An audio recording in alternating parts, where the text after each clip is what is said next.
네, 안녕하세요. 이번 시간에는 제품과 서비스의 설계에 대해서 강의를 진행하도록 하겠습니다. 제품과 서비스 설계는 우리 책에 이제 3장에 나와 있는 파트입니다. 그래서 제품 설계와 서비스 설계에 관련된 이러한 개념적인 특성 같은 것들을 지금 먼저 우리가 앞 시간에 보론해서 신제품을 설계하는 과정에 관련된 것들을 쭉 우리가 이제 배우게 됐죠. 그래서 이제 거기서 나타나는 것들을 우리가 머릿속에 한번 숙지하면서 제품에 대한 것들을 제품 설계 관련된 것들을 하나하나씩 학습해 보도록 하겠습니다. 일단 제품 설계 측면에서의 이 설계 프로세스 같은 것들, 우리 머릿속에 한번 다시 한번 리마인드 시켜볼까요? 제품을 설계하는 방법이 두 가지 측면에서의 접근 방법이 있는데, 하나는 뭐냐면 어, 제품 그 자체에 설계하는 표준 프로세스 같은 것들을 이제, 그러니까 제품 설계 프로세스를 만들어 갖고 이제 운영하는 방법이 하나 있고, 또 하나는 제품 설계 단계에서부터 상업성과 시장성을 고려해 가지고 제품을 설계하는 이러한 방법으로 이제 크게 이제 저희가 쿠폰 모델이 있고, 그 다음에 부즈 알렌 해밀턴, 그 다음에 또 하나가 얼바넨 하우즈 모델이 있죠. 이 세 가지 모델에서 이제 쿠폰 모델 같은 경우에는 제품 중심 모델이고, 그 다음에 얼바넨 하우즈하고 부즈 알렌 해밀턴 모델은 사실은 이게 설계 단계에서부터 시장성과 그 사업성에 대한 특성을 고려해서 만드는 프로세스라고 이제 우리가 이제 학습을 했죠. 그래서 여기서도 마찬가지로 이제 이 제품을 설계하는 이러한 의미가 있습니다. 제조기업이나 뭐 서비스 기업에서는 서비스의 신상품을 이제 개발하는 거죠. 그래서 그러한 측면에서 기업은 지속적으로 신제품을 시장에다가 이제 출시하는 그러한 것들이 필요하다. 신제품을 출시하지 않고 어떻게 되냐? 뭐 단일 상품 갖고 뭐 독점이라면 좀 시장의 상황이 독점이라면 좀 달라지겠지만 경쟁 상황이 있는 경우에는 시장에서 어떻게 되냐? 굉장히 다양한 그 경쟁자들의 압력을 받게 되죠. 그래서 지속적으로 신제품을 시장에다가 출시하는 것은 너무나 이제 기업의 비즈니스를 지속 가능한 형태의 비즈니스 모델을 만들기 위해서는 반드시 필요한 거다. 이제 그래서 신제품 같은 것들 그래서 만드는 것이 있고, 그 다음에, 제품 설계를 합리적으로 잘 하는 것이 사실은 성공에서 굉장히 중요한 필수적인 요소라고 할 수가 있겠죠. 그죠?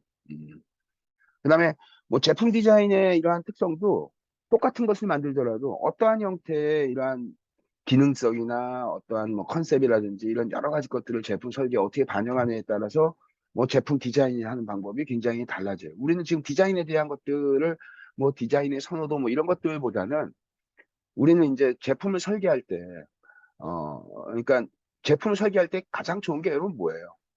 구조적으로 간단하고 똑같은 기능을 만드는 제품이라고 하더라도 A 제품과 B 제품이 똑같다라고 할 때 A 제품 같은 경우에는 여러분 어떻습니까? 예를 들면 A 제품이라고 있는데 그 A 제품은 굉장히 다양한 수의 복잡한 구조로 되어 있고 그 다음에 부품 수도 많이 들어가는 그러한 제품이 있고 기능은 똑같지만 B 제품 같은 경우에는 똑같은 기능을 갖고 있지만 구조적으로 간단하고 부품의 수가 적고 A하고 B 중에서 더 이제 관리 효율성이라든지 제품을 지속적으로 개발하고 업데이트하고 뭐 문제가 생겼을 때 AS를 준다든지 그런 측면에서 유리한 게 부품의 수가 적고 구조적으로 간단한 형태 이렇게 그러한 형태의 제품이 굉장히 저기 관리 효율성이 높아지겠죠. 그러한 측면에서의 특징을 얘기를 하는 거예요. 그다음에 이제 기업들이 이제 이러한 제품 설계 개발이라든지 이런 것들을 이제 굉장히 다양한 형태로 이제 외부에다가 아웃소싱 하기도 합니다. 그죠? 그런 측면에서의 특성들을 우리가 이해하면 돼요. 이게.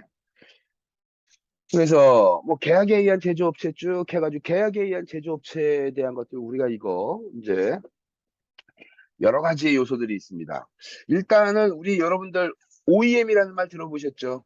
이게 OEM. OEM이라고 하는 말에 대한 특성이 이제 뭐냐면 자체적으로 이제 OEM 해가지고 OEM도 있고요. 그다음에 스스로 저기 외부에다가 소싱하지 않고 자체 스스로 만드는 경우도 있어요. 이게 그래서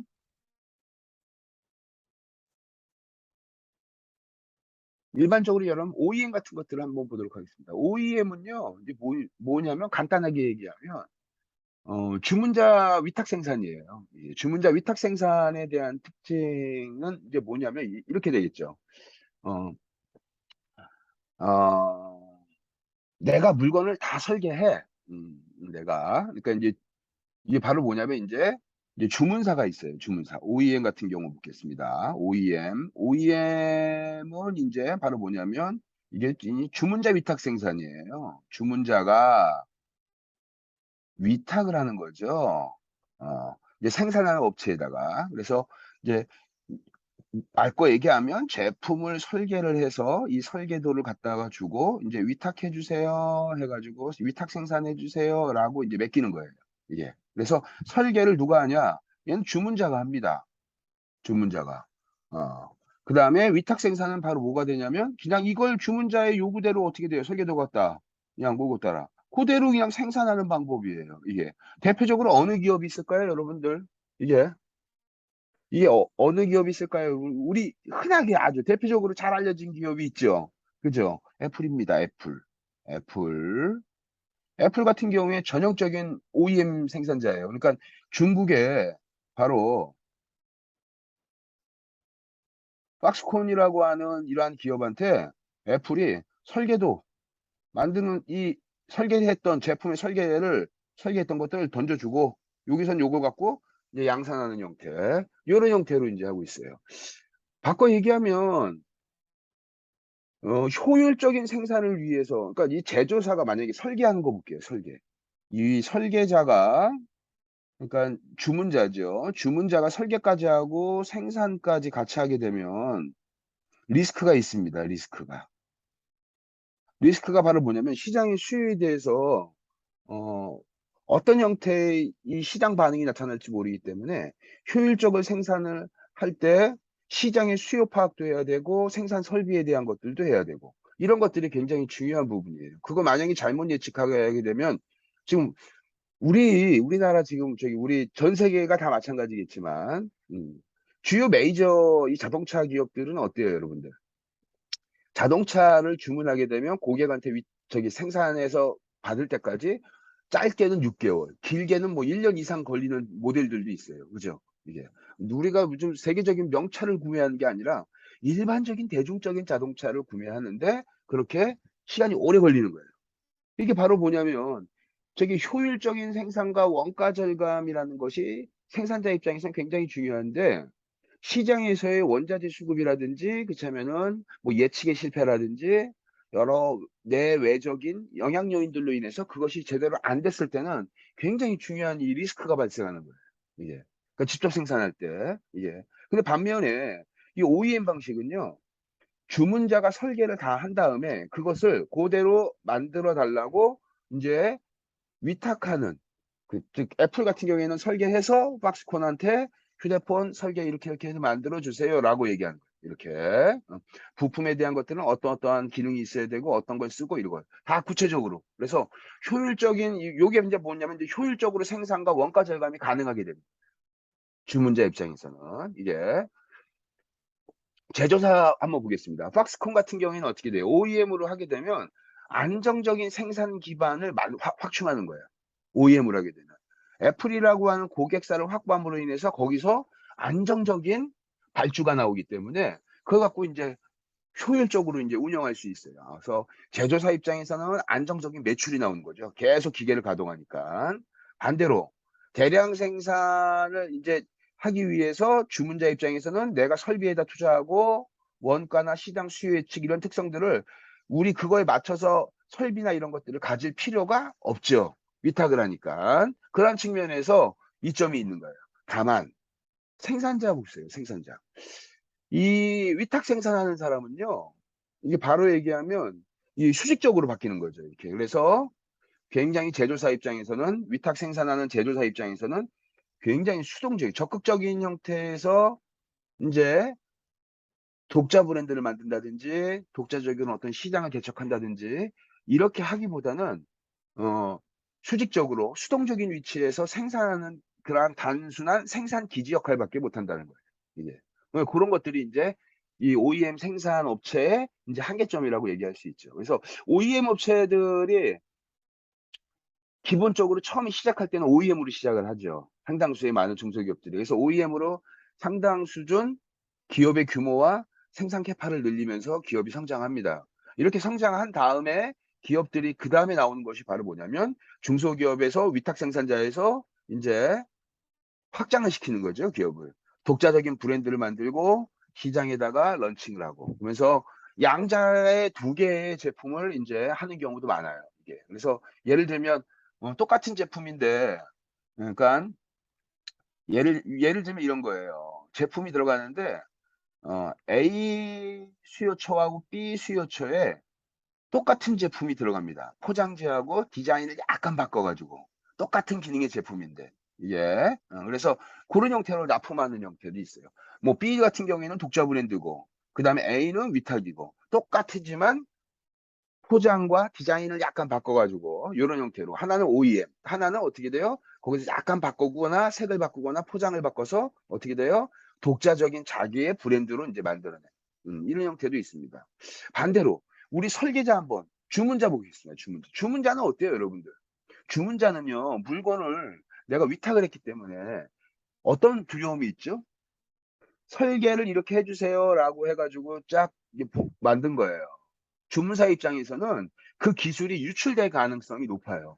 그러니까 내부에 대한 이러한 정보 보안의 문제, 그 다음에 이런 것들이 굉장히 밀접하게 연관이 돼 있는 거예요. 그러니까 일반적으로 내가 소싱 전략, 계약에 의한 제조업체에서 하는데 기술이 노출될 가능성이 굉장히 두렵거나 거래 관계의 신뢰가 굉장히 불확실하다면 그러면 이렇게 OEM 방식이라든지 위탁 생산하거나 또 다른 외부에다가 소싱하는 방법은 굉장히 리스크가 크다고 할 수 있죠. 기술이 오픈되니까 이게. 그래서 설계자, 주문자 입장에서는 기술에 대한 유출의 가능성이 존재하고 제조사 입장에서는 위탁으로 주는 것만 생산하기 때문에 그리고 주는 것만 생산한다는 얘기는 애플이 어떻게 돼요? 1차 물량, 초동 1차 물량, 2차 물량, 3차 물량에서 수량까지 결정해서 생산량을 결정하죠. 이게 만들게 된 다음에 뭐가 되는 거예요? 잘못하게 되면 시장에서의 수요의 이 재고 문제하고 연결돼 있죠. 공급망에서. 그래서 그러한 측면에서의 OEM 위탁, 주문자 위탁 생산 방법이 있고 그다음에 또 하나 이제 계약에 의한 제조업체에서 또 중요한 게 또 하나 바로 뭐냐면 ODM이라는 게 있어요. ODM. ODM. 그러니까 OEM 같은 경우에는 아까 얘기했던 것처럼 이제 그 외부의 생산업체를 이용해 가지고 주문자 위탁 생산을 하는 형태라고 한다면 ODM이라고 하는 것은 이제 바로 뭐냐면 제조자가 설계를 생산하는 거예요. 주문자가 제조 생산을 이제 위탁을 하게 되면 제조업체가 아까 이제 우리 OEM을 보겠습니다. 얘가 OEM에서는 설계를 누가 있냐면 주문자가 있어요. 이게 그죠? 근데 ODM은요 주문사가 있어요. 주문사가 있고 여기 생산업체가 있습니다. 생산업체가 있는데 주문사가 이런 제품을 한번 만들어주는 건 어때요? 라고 해서 제품의 어떠한 특성 같은 것들을 요구를 하는 거예요. 아예 만들어 달라고 이게. 근데 여기서 중요한 거는 바로 뭐냐면 주문자는 제조하고 이러한 제조에 관련되어져 있는 이런 기술 같은 것들이 없어요. 제조에 관련되어져 있는. 그러니까 그 독립적인 기술을 갖고 있어가지고 애플처럼 독립적인 기술을 가지고 있어가지고 내가 설계까지 다 한 다음 요대로 만들어줘 이렇게 요대로 만들어줘라고 이렇게 할 수 있는 역량이 안 되는 거예요.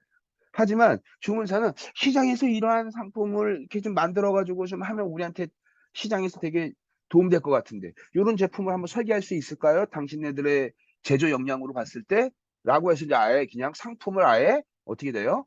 제조사가 제조자가 매뉴팩처링하는 이 기업이 아예 설계 생산까지 즉 바꿔 얘기하면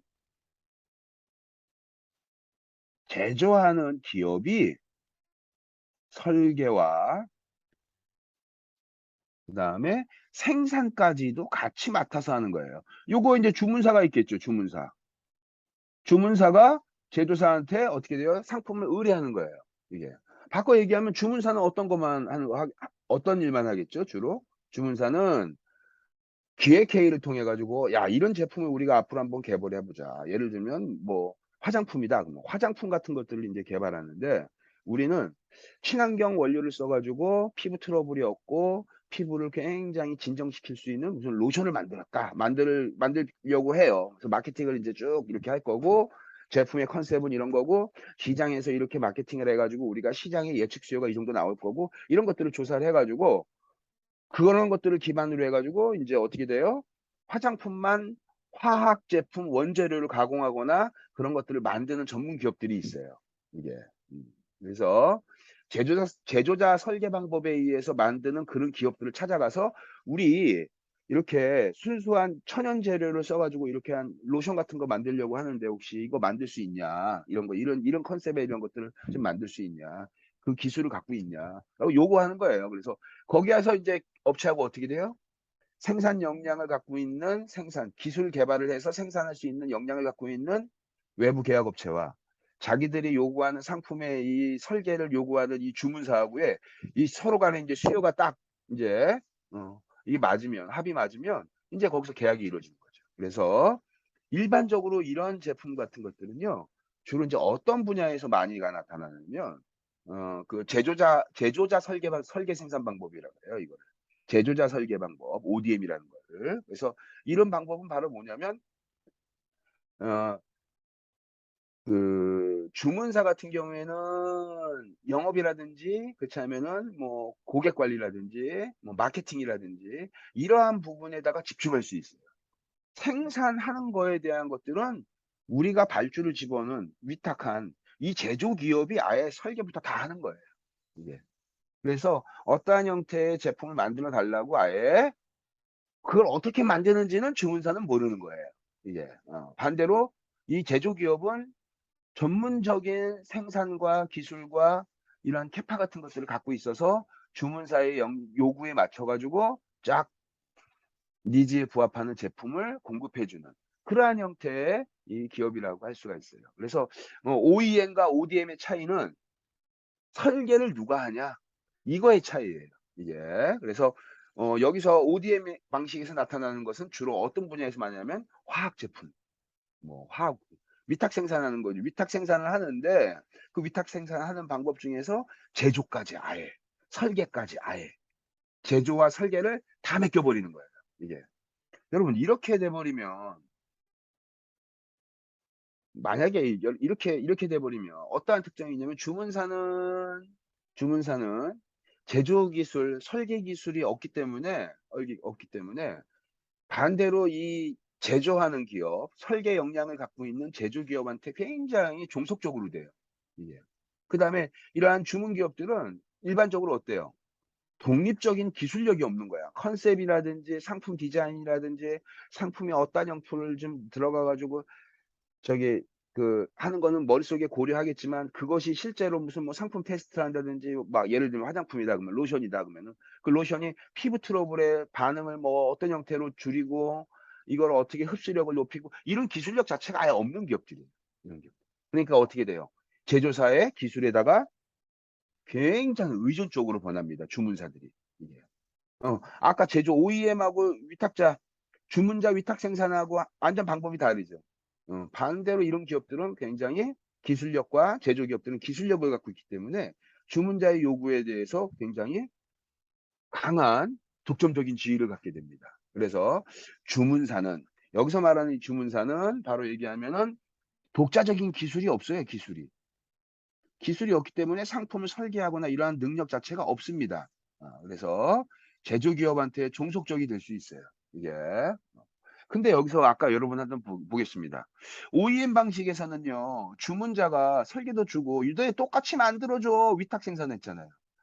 즉 주문자, 설계자의 기술이 이 위탁 생산하는 업체에 의해서 어떻게 돼요? 오픈되는 거야. 그게 기술이 노출될 가능성이 높아요, 이게. 반대로 이 경우에는요. 주문자가 주문을 했는데 다른 형태의 기업하고 만약에 제조기업하고 설계 제조하는 기업하고 거래를 했을 경우에는 이 기업이 갖고 있던 기술이 오픈될 가능성이 있어요, 이게 반대로. 반대로 제조하고 설계하는 이 기업의 기술이 주문사에 의해서 오픈될 가능성도 있습니다, 이게.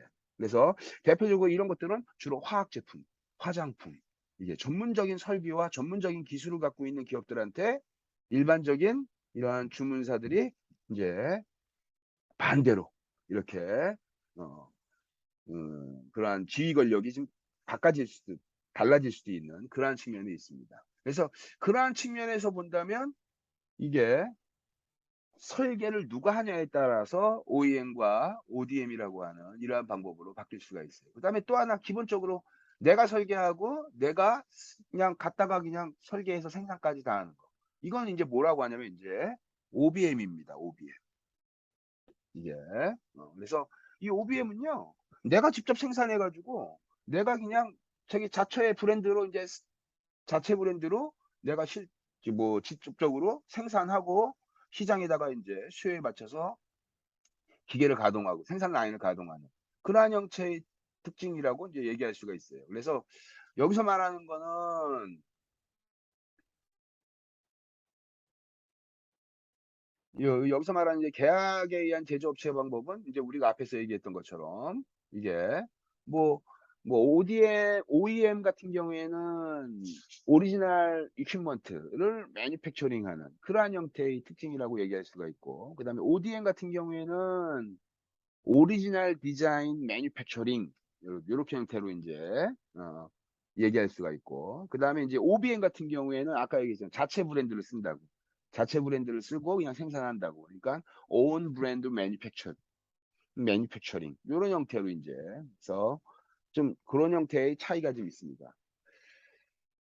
그래서 여기 이제 뭐 생산 라인에서 이제 굉장히 중요하게 여기는 것들이 이제 우리 핵심 역량이라는 거 이제 얘기했잖아요. 그죠? 우리 여러분 이거 핵심 역량, 우리 앞에서도 배웠던 것들인 내용인데, 이게 뭐가 있죠, 우리? 이게 경쟁 차원이 핵심 역량일 수 있죠. 그죠? 경쟁 차원이. 이게. 그래서 경쟁 차원에서 나타나는 CQDF, 이런 것들. D는 타임 딜리버리에 관련된 것들입니다. 그래서 이런 것들이 다 핵심 역량이 될 수 있어요. 시장에서 차별적 성과를 만들어내는 그러한 경쟁사 대비 차별적 성과를 만들어낼 수 있는 역량. 그래서 CQDF, 뭐, 요 정도가 이 핵심 역량이라고 할 수 있어요. 핵심 역량이 세 가지 특성 같은 것들을 보면 다양한 시장에 접근할 수 있는 가능성을 제공한다. 코스트에다 집중하면 원가 중심의 가격 갖고 아주 그냥 치열하게 싸우는 경쟁 업체 그 시장에 들어가서 경쟁할 수 있는 거고. 그 다음에 반대로 코스트 중심의 시장이 아니라 품질과 제품의 차별적 역량, 기능성, 품질 이걸로 한다면은 이제 품질에다가 이제 차별적인 역량을 갖고 있는 기업들이 또 선택할 수 있고, 그 다음에 다양한 이러한 고객의 니즈를 충족할 수 있는 제품을 설계할 수 있는 것들, 이런 것들도 이제 고객의 어떠한 가치라든지 고객한테 제공하는 베네핏이라든지 이런 것들을 이제 어떻게 제공하냐고 굉장히 중요한 요소가 할 수 있어요. 그래서 어쨌든 핵심 역량이라는 것은 맨 끝에가 있죠. 경쟁자들이 흉내내기 어렵다는 거. 이게. 그래서 내가 이거 예전에 한 번도 저기 얘기했을 때 BMW라는 회사가 이 자동차를 광고할 때 상품이 주는 그 특별한 가치가 있잖아요. 이 자동차가. 그래서 이 BMW라고 하는 그 자동차는 예전부터 썼던 게 있어요. 그게 뭐냐면 드라이빙 머신입니다. 드라이빙 머신. 드라이빙 머신이라는 말 자체는 그냥 운전해가지고 그냥 가는 그냥 그 기계의 본질 그 자체야. 그러니까 잘 달리고 잘 쓰고 BMW가 곧 운전해가지고 하는 이 자동차의 본질, 그 잘 달리고 잘 쓰고 이게 너무나 아주 탁월하다 우리 거는. 이게 그냥 기본적으로 자동차에 광고하는 문구였어요 이게. 그러니까 이용자들한테 제품의 특성을 설명할 때 드라이빙 머신으로 얘기하는 거예요. 우리는 그냥. 그래서 100여 년의 역사를 갖고 있는 이러한 것들을 굉장히 아주 그냥 우리는 탁월하다 이러면서, 또 재밌는 얘기가 BMW 같은 경우에 라제타 그릴 같은 게 이렇게 있잖아요. 그죠? 라제타 그릴. 이 라제타 그릴에 바로 보면 두 개의 심장. 이게 두 개의 심장을 의미하는 이게 엔진이 고장나지 않는다. 탁월하다. 이런 것들을 강조합니다. 근데 시간이 흐르면서 어때요, 여러분들? 역량이라는 것이. 이제 따라 보는 거죠. 자동차의 여러 가지 것들이 이제 벤치마킹 되고 신생 자동차 기업들이 막 급속하게 쫓아오면서 어떻게 돼요? 100여 년의 역사를 갖고 있는 그러한 선진 주요 자동차 기업들의 기술 같은 것들을 계속 벤치마킹하고 흉내를 내는 겁니다. 뭐 대표적으로 현대기아 같은 거가 되겠죠. 그죠? 이제 현대기아 같은 이런 자동차들, 이런 자동차들이 이제 어떻게 돼요? 저기 100여 년의 역사를 갖고 있는 그러한 주요 선진국의 주요 자동차 회사에 비하면 아직까지 역사는 좀 짧죠. 이게. 근데 제법 자동차를 만들어 놓은 게 그렇다고 잘 가요. 잘 쓰고 잘 가고. 그래서 굉장히 자동차에 대한 평가도 좋고. 그러니까 BMW가 뭐라고 얘기하냐면 그다음부터는 이제 드라이빙 머신이라고 하는, 자기네가 BMW의 드라이빙 머신을 강조했는데 신생 업체 기아, 현대가 드라이빙 머신을 흉내내서 만든 제품이 제법 괜찮아요. 그러니까 잘 달리고 잘 수고하는 자동차의 본질적인 이러한 특성이 BMW의 것들 벤치마킹해서 B차별로 나오니까 이제 어떻게 돼요? 흉내내지 없는 새로운 역량을 자꾸 만들어내는 거예요. 그 역량이 바로 뭐예요? 이게 드라이빙 그 이상의 가치.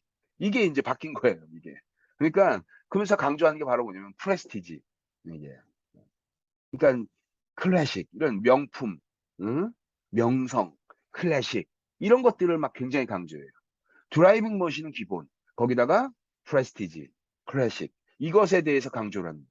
이게. 그러니까 어떻게 돼요? 잘 달리는 기본에 BMW가 주는 프레스티지라든지 그다음에 뭐예요? 그 BMW가 주는 브랜드의 명성과 클래식한 그러한 역량 같은 것들을 이제 고객이 인식할 수 있게 한다는 거예요. 이게.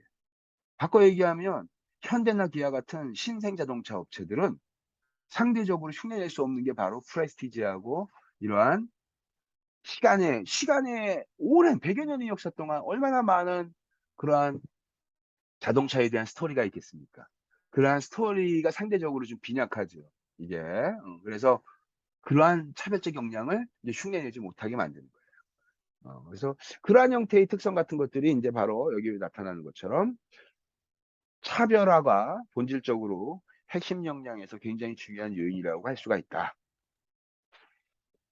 뭐 애플 컴퓨터, 뭐 테슬라, 뭐 제약회사, 뭐 이런 것들, 뭐 이런 것들이 이제 굉장히 다양한 신제품 개발의 특징이라고 할 수가 있어요. 뭐 테슬라가 갑자기 이제 여러 가지 그 조금 아까 얘기했던 흉내낼 수 없다라는 차별적 시장 파괴적인 변화를 야기하는 그런 형태. 예, 저기 테슬라가 한 예가 될 수 있죠. 이게 여러분 우리 자동차, 여러분 어릴 때 지금 이렇게 보면 자동차 미니카 있잖아요. 미니카 보면 자동차 이 미니카 밑에 건전지가 이렇게 들어가 있죠. 그죠? 건전지가 이렇게. 4개 이렇게 들어가서 이제 내가 이제 무선 IC카라고 해가지고 여기 이제 핸들 있고 해가지고 자동차 하면 얘가 윙윙윙윙 막 움직이는 거 있잖아요. 그죠? 이렇게. 자동차 밑에 이렇게 배터리를 병렬로 이렇게 집어넣잖아요. 그죠? 그러니까 일반적으로 이제 이 테슬라라고 하는 기업이 이제 좋은 아이디어를 냈던 게 바로 뭐냐면 자동차를 움직이게 하니까 배터리 셀을 크게 자꾸 만들어요. 용량을 자꾸 크게 만들려고 하는 거예요. 용량을 크게 만들어야지 전기 배터리의 용량이 커지면 커질수록 어떻게 됩니까? 이게 확장성이 되니까. 자동차를 움직일 수 있는 동력으로 이제 자꾸 쓰다 보니까 배터리를 용량을 자꾸 키워서 하나의 이러한 배터리의 용량과 크기를 자꾸 늘리는 거예요. 근데 저거 배터리가요, 상당히 무겁습니다. 그 다음에 부피도 크게 차지하고요. 이게. 그래서 자동차라고 하는 측면에서 본다면 굉장히 무거운 부품이 한 덩어리에 무거운 부품이 딱 들어가 가지고 자동차의 균형을 잡고 고속으로 달리니까 균형을 잡고 하는데 굉장히 어려운 기술이에요. 근데 테슬라가 장난감 미니 자동차 이거 만드는 것처럼 하나의 셀로 이렇게 큰 원형 하나의 셀로 이렇게 배터리를 만드는 이런 접근 방식에서 차별적으로 어떻게 돼요? 미니카 만들듯이 조그만 배터리 셀을 병렬로 연결해 가지고 요렇게 해서 용량을 이제 크게 얘 묶어가지고 비슷한 형태로 만드는 거예요. 크게. 용량을. 그래서 자동차 밑판에다가 어떻게 돼요? 조그만 배터리 셀을 병렬로 쭉 연결해가지고 큰 배터리 셀형처럼 이렇게 용량을 늘리는 이 방법을 테슬라가 이제 이걸 구현했다고 하는 거예요. 이게. 그래서 어 최근에 이제 베트남에서 이제 자동차 회사 같은 경우가 이제 내연기관 자동차 내연기관 자동차는 아까도 얘기했지만 앞서 얘기했지만 100여 년의 역사 동안 얼마나 많은 데이터와 제품에 설계하면서 시행착오를 겪었겠습니까? 그죠? 그 시행착오에 엔진을 설계하고 만들면서 얻은 수없이 많은 데이터가 신제품을 개발할 때 굉장히 중요한 정보로서 기술 자산이 되는 거예요. 그죠? 이게. 근데 자동차의 동력원이 내연기관에서 전기 배터리를 베끼면서 혁신적 기업들이 이제 막 나타나기 시작합니다. 베트남에 있는 자동차 회사들이 자동차를 만드는데 내연기관이 아니라 배터리로 자동차를 움직인다라고 하는 측면으로 딱 고려하니까 어떻게 돼요? 너도 안 해봤잖아. 우리도 처음 해보는 거잖아. 그러니까 기업 간의 역량의 차이가 상대적으로 어떻게 돼요? 굉장히 작아지는 거예요. 바꿔 얘기하면 이런 거예요. 배터리는 우리가 못 만들면 밖에 있는 어떤 거예요? ODM 업체들이 있어요. 그 ODM 업체 배터리 전문 기업들한테 배터리를 공급받으면 되는 거고. 그 다음에 차에 대한 이러한 여러 가지 이러한 100여 년 동안 갖고 있던 내연기관에서 나타나는 수없이 많은 기술 데이터와 노하우, 우리 그거 필요하지 않아. 지금 제로 베이스에서 시작하는 거야, 전기자동차는. 걔네들도 데이터 많지 않아. 그래서 지금 막 혁신적으로 누가 이 전기 시장을 먼저 선점하냐. 그래서 시장 지배력을 확대하기 위한 측면에서 이 마켓 셰어를 자꾸 늘리려고 이제 이 전기자동차 기업들이 노력을 한다는. 그게 바로 뭐냐면 선점하고 시장을 확대하면 그것이 곧 뭐다? 시장에서의 선도적인 기술로 적용되기 때문에 더 많은 이용자들이 쓰고 거기서 나오는 또 데이터 이런 것들이 또 신제품 개발의 중요한 자산이 되고 이게 그러니까 그러한 측면에서 이제 이 테슬라는 굉장히 혁신적인 기업이라고 할 수가 있죠. 뭐 애플 컴퓨터도 아까 애플 같은 경우에도 그 위탁 생산하는 전형적인 그러한 OEM 업체 대표적인 거고 이제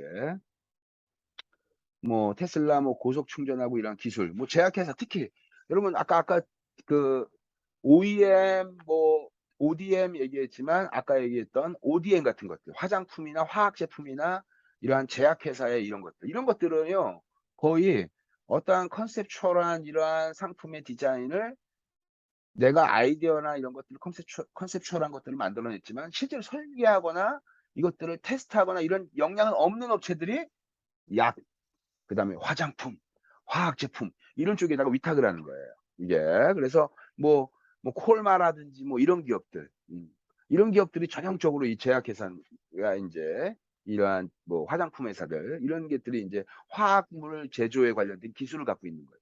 이게 그래서 아까 얘기했듯이 그런 기업들은 지적재산권, 음, 이 IP에 관련된 이 지적재산권에 대해서 철저하게 보험. 이게 사실은 그 기업을 먹여 살리는 중요한 자산이 되기 때문에.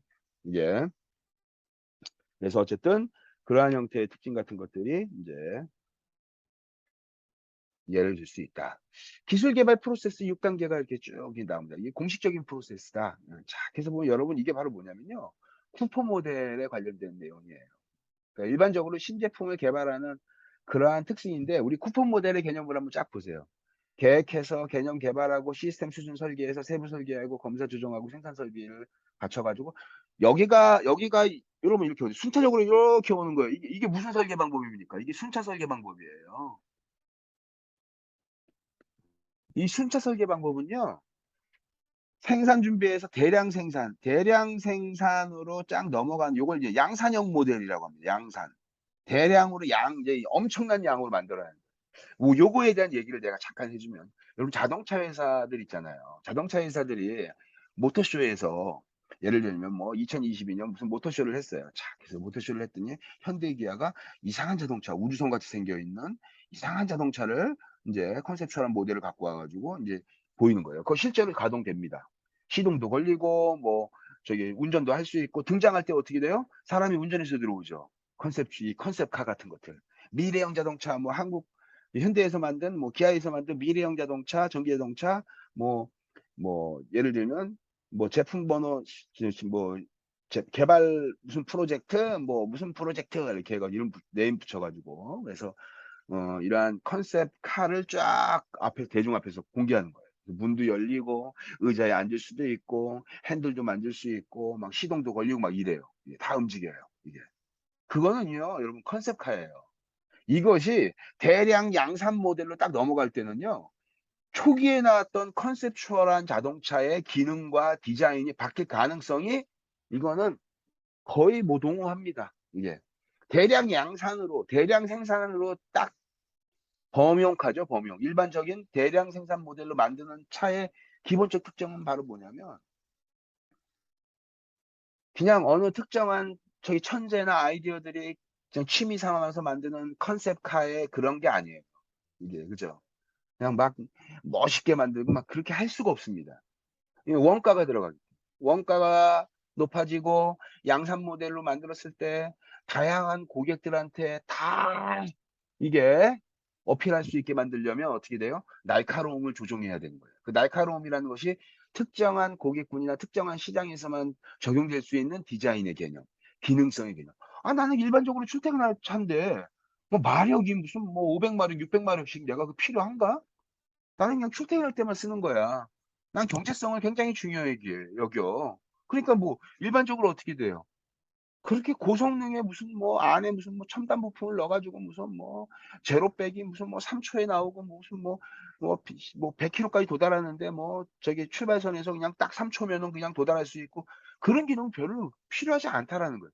그러니까 어떻게 돼요? 이 컨셉에서 양산 모델로 갈 때 기능과 이런 것들이 다 빠져버려요. 다 빠지고 날카로움이 조정된다고 저는 표현해요. 그거를.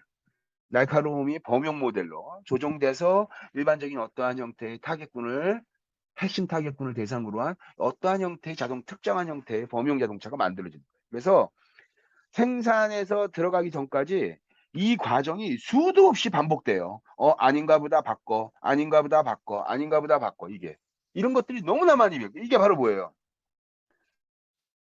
특정한 날짜까지 그 제품을 설계하는 프로젝트를 지연되게 만들고 제품 개발 과정에 투입되는 코스트를 유발하게 만들고 그 다음에 제품 개발이 어떻게 돼요?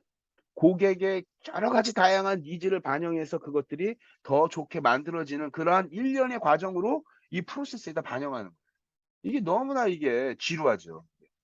그냥 바꿔 얘기하면 새로운 자동차 그냥 공급자가 그냥 어떤 그냥 컨셉 같은 거 갖고 와서 만들면요. 기존의 자동차 만드는 엔진도 있고 기술도 있고 뭐 그 조합해가지고 만들면 그냥 뭐 1년이면 그냥 자동차 그냥 새로운 거 하나씩 만들 수 있어요. 근데 그게 문제가 아니라는 거예요. 이게 양산형 모델로 갔을 때 달라진다는 거예요. 그러니까 신제품 개발할 때 자동차 모델 개발할 때 굉장히 오랜 기간이 많이 걸리겠죠. 그죠? 이런 시장에 대해서 음, GM의 기술 부사장이 뭐라고 얘기했냐면 이런 얘기를 합니다. 한 번도 자동차는 고객들이 진부화시킨 적이 한 번도 없다. 신제품을 진부화시킨 적이 한 번도 없다. 하면서 뭐라고 얘기하냐면 공급자 주도형 시장이다. 이게. 그러니까 예를 들면 여러분 내가 자동차 엔진 막 뜯어 갖고 와가지고 내 맘대로 자동차 막 엔진 집어넣고 결합하고 막 이래가지고 자동차 바퀴 붙이고 막 이래서 내가 자동차 만들어서 그냥 내가 자동차 엔진만 바퀴 막 끼고 막 차체 이상한 거로 내가 막 철판 집어 넣어가지고 막 자동차 만들고 해서 그거 도로에 나갈 수가 없죠. 그죠? 안전 테스트 받아야 되고. 다치면 나만 다치는 것이 아니라 남도 다치게 하기 때문에 안전 테스트부터 시작해서 안전성 검증부터 문제가 없는지 이거 다 만들어야 돼요. 개인이. 그러니 기업이 아닌 이상 그 모든 관련 비용들을 개인이 지불할 수가 없어요. 그러니까 당연히 어떻게 돼요? 자동차는 공급자 중심 시장이라는 거예요. 그래서 어떻게 돼? 한 번도 고객이 시장에서 제품을 진부화시킨 적이 없대. 그럼 누가 진부화시키냐? 공급자 우리가 진부화시켜. 니들이 쓰고 싶지 않아도 어떻게 나 이 기능 빠진 거 사고 싶어. 그럼 너가 만들어야 돼. 이렇게 되는 거예요. 공급자가 어떻게 돼? 붙여가지고 팔기 때문에. 그러니까 그런 형태의 문제가 있는 거예요. 이 자동차 같은 경우에는. 반대로 어때요, 여러분들? 굉장히 일반적인 뭐 저기 라이프 사이클이 짧고 소비재 이용자의 니즈가 급격하게 변화되면서 시장 내에서 경쟁이 격화되어져 있는 그런 것들은요. 제품의 라이프 사이클이 짧기 때문에 어떻게 돼요? 시장 내에서의 변화가 굉장히 빠르게 변화됩니다. 이게. 그래서 그런 것들은 제품에 양산할 때 어떻게 되는 거예요? 시장의 수요 특성이나 신제품 개발한다는 그런 사이클 같은 것들도 다 고려하고 만들어야 돼요. 그러니까 제품의 특성에 따라서 개발하는 그러한 과정이 다를 수 있다는 거죠. 예, 그래서 어쨌든 이러한 형태, 이건 전형적인 쿠퍼의 이러한 신제품 개발 프로세스로 설명할 수가 있어요. 그래서 우리 여기 나와 있는 뒤에 있는 것들은 쿠퍼에 관련된 다양한 것들이 이제 제품 개발 프로세스로 이제 설명되고 있어요. 하나하나씩 단계마다. 이게. 그다음에 이제 우리 책을 한번 보겠습니다, 여러분들 책. 그래서 여러 가지 이제 단계들이 쭉 이제 나와 있는데 39페이지 한번 쭉 해서 한번 볼게요. 기술 주도 제품이라는 게 있어요. 기술 주도 제품. 여러분 이거 신제품 개발 방법에서 제가 이러한 기술 주도 제품에 해당되는 것들이 바로 뭐냐면요. 시장에서 특정한 기술이 자꾸 새로운 시장을 자꾸 만들어내는 거예요. 그래서 이게 뭐냐면 기술 주도 제품은 테크놀로지 푸시 모델이에요. 저 기술 주도 제품을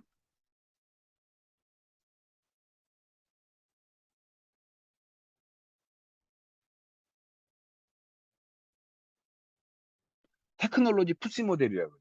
이게 기술이요. 자꾸 이렇게 만드는 거예요. 이게. 그다음에 또 하나 반대로 이 테크놀로지 푸시 모델이 있고 하나는 시장에서 디맨드가 시장에서의 수요가 이 상품 개발을 계속해서 만드는 이러한 디맨드 푸시 모델이 있어요. 시장에서. 그러니까 테크놀로지 푸시 모델은 기술이 계속해서 시장을 만들어내는 거예요. 그래서 기술 개발이라고 하는 하나의 S자형 커브죠. 이 S자형 커브로 기술이 진화하는데 이 진화하는 기술이 불연속적으로 가는 거예요. 기술이라는 것이 하나의 라이프 사이클을 갖죠. 그래서 라이프 사이클을 갖기 때문에 기술이 딱 도입돼서 성장, 성숙, 쇠퇴기로 이제 기술이 이제 하나의 수명 주기를 갖는 거예요.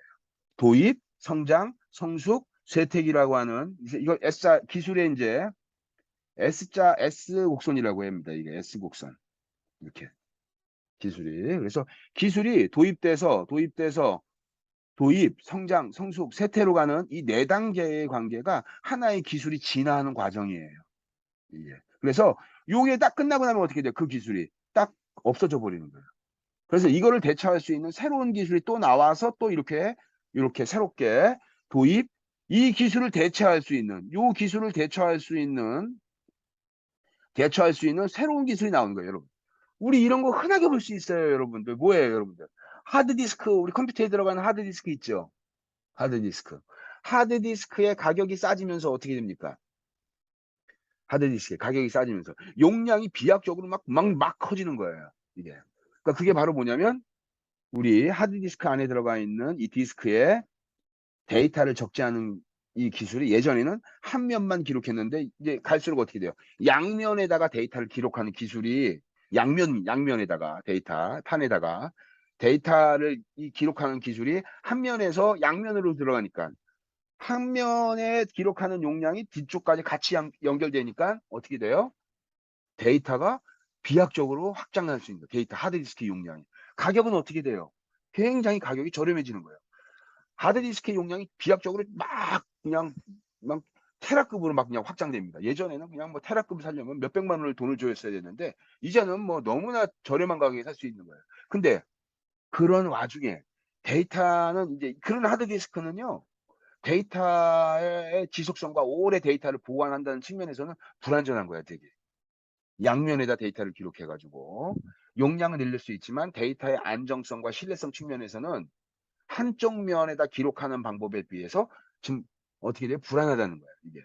용량은 좀 크게 저렴하게 이제 할 수 있지만 그런 반면에 우리 메모리 방식이라는 게 있어요. 그러니까 RPM이라고 하는 모터를 돌려 가지고 데이터를 핀이 이렇게 읽어 가지고 쓰는 방법. 이런 방법이에요, 이게. 이렇게 쓰는 방법이 하드디스크 방법인데 그거를 한쪽 면에서 양면으로 바꿔 가지고 기술이 진화하면서 데이터의 용량이 늘어났어요. 반면에 어떻게 돼요? 메모리 방식이에요. 하드디스크에 모터를 돌려 가지고 윙 모터 이렇게 하드디스크 돌아가는 소리 나잖아요. 모터를 돌려 가지고 데이터에 접근하는 방법에서 메모리의 디지털 코드를 읽어 가지고 그래서 액세스하는 방법으로 바꿔 버리는 거죠, 이게. 데이터의 자료 구조의 데이터에 해시값 코드를 집어넣은 다음에 그 해시값 코드를 찾아 가지고 데이터를 검색하는 방법. 너무나 빨라요, 이게. 비교가 안 됩니다. 그래서 SSD라고 하는 메모리 반도체가 초기에는 뭐 32기가 막 60 몇 기가 이런 것들이 막 엄청나게 고가였어요. 근데 지금은 어때요, 여러분들? 뭐 테라급으로 나오잖아요, 이제. 좀 아직까지는 좀 비싸긴 하지만. 그러면서 어떻게 되냐? 하드디스크가 SSD로 인제 매체가 전환되는 거예요. 전환되는 시점이죠, 이게. 서서히 이제. 그러면서 어떻게 돼요? 대량으로 컨티뉴어스 공정에서 만들어지는 메모리 방식에 의해서 어떻게 되냐? SSD의 이러한 메모리가 가격이 점점 저렴해지면 질수록 어떻게 되는 거예요? 기술 대체가 가속화되는 겁니다. 그러면 하드디스크는 끝나고 새로운 SSD가 또 계속해서 올라오는 거예요. 그죠? SSD가. 이게. 새로운 기술이 개발되면서 저렴하고 용량을 늘릴 수 있는 이런 방법들이. 그래서 기술은 어떻다? 테크놀로지 푸시 모델 같은 경우에는 일반적으로 기술이 불연속적으로 연결되는 거예요. 자, 끊어지고 또 딱 단절돼서 이렇게 나오는. 이거 우리 제가 기술의 이러한 진화 과정에 관련된 측면에서는 이러한 테크놀로지 푸시 모델이 나타나게 된다. 그다음 디맨드 푸시 모델은요, 시장에서의 수요에 따라서 지속적으로 제품이 나타나는 거예요. 그래서 다시 한번 얘기하자면 테크놀로지 푸시 모델은 그래서 어떻게 되냐? 혁신형 제품에서 주로 많이 나타나요. 시장에서 혁신형 제품들. 그래서 이거를 이런 제품, 이러한 혁신들을 레디컬 이노베이션이라고 합니다. 레디컬 이노베이션. 이게 레디컬이라는 것이 이게 루트예요. 루트 뿌리. 이게 반대로 디맨드 푸시 모델은요. 테크놀로지 푸시 모델이 처음에 딱 나오면 그거를 이용자의 수요가 결합되면서 조금씩 계속 진화합니다. 그죠? 이게 처음에 아이폰 처음 나왔을 때 여러분 어떻게 돼요? 시장에서 엄청난 파괴적 스마트폰이란 나왔을 때 파괴적 변화가 일어납니다. 근데 이제 경쟁 업체들이 벤치마킹하고 아이폰이 2.0, 3.0, 4.0 해가지고 계속 버전업이 나와. 2, 3, 4 계속 나와. 그건 바로 뭐냐면 시장에서의 고객들의 수요 같은 것들이 반영되면서 제품이 개량되는 거예요. 요거는 바로 뭐냐면 점진적인 변화 개선이죠. 그래서 이거를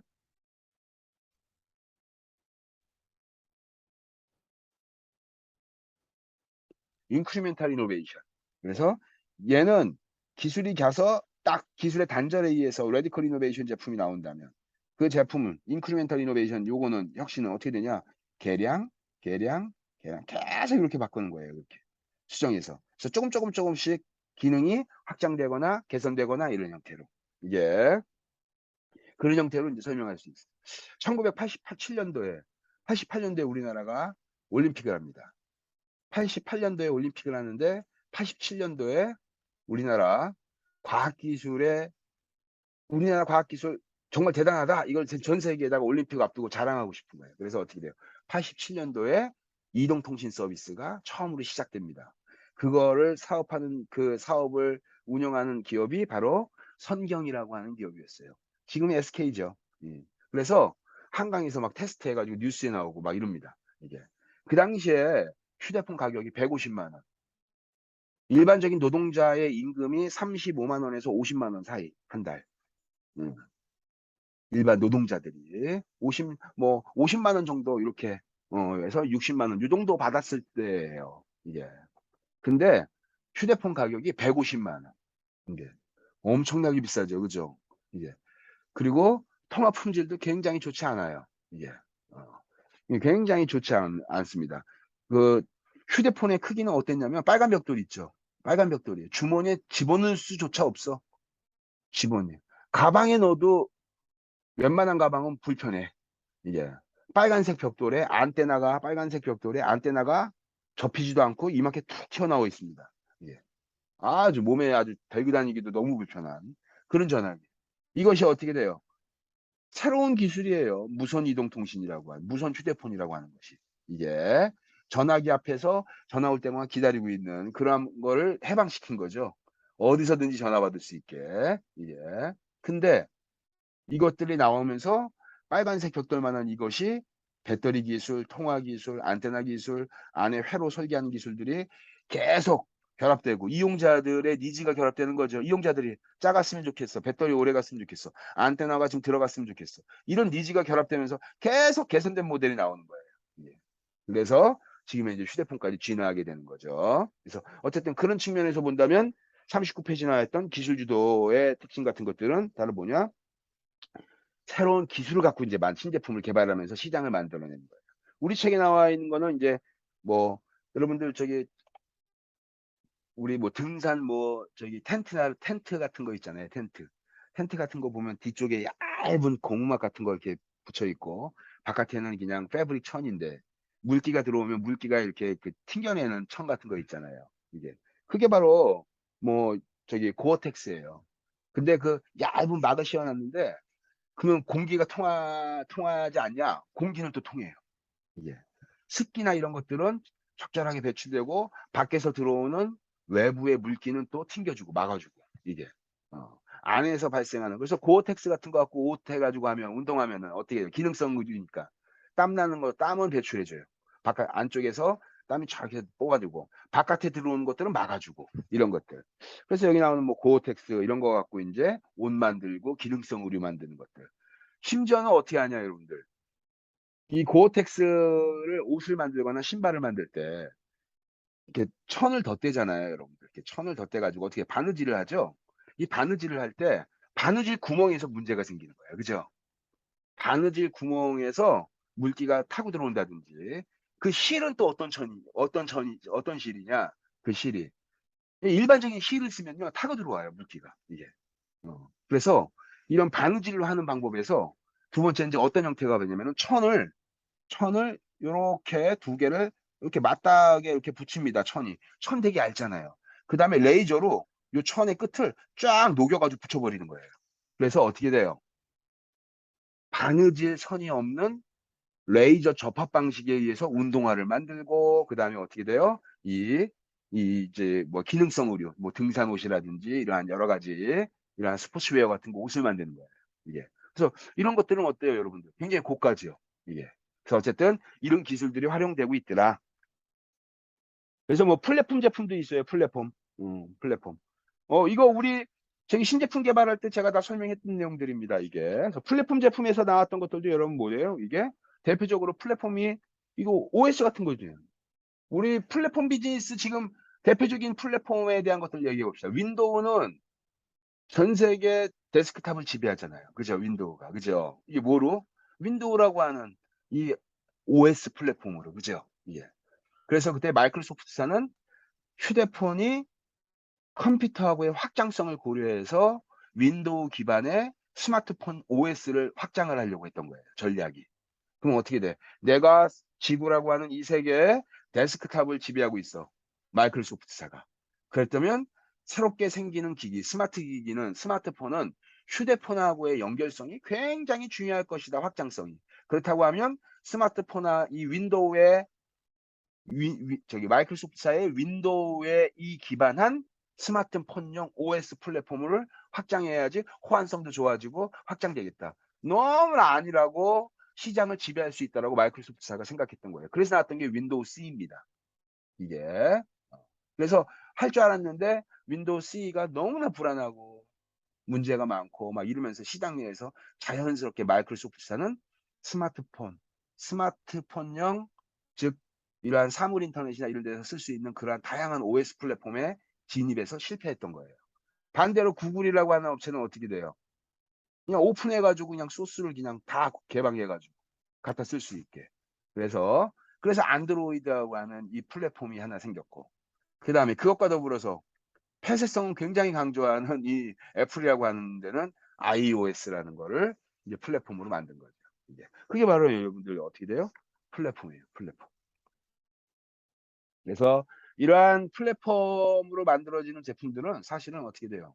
독점적인 시장의 지배력을 강화할 수 있는 하나의 전략적 무기가 되고 있죠. 시장에서.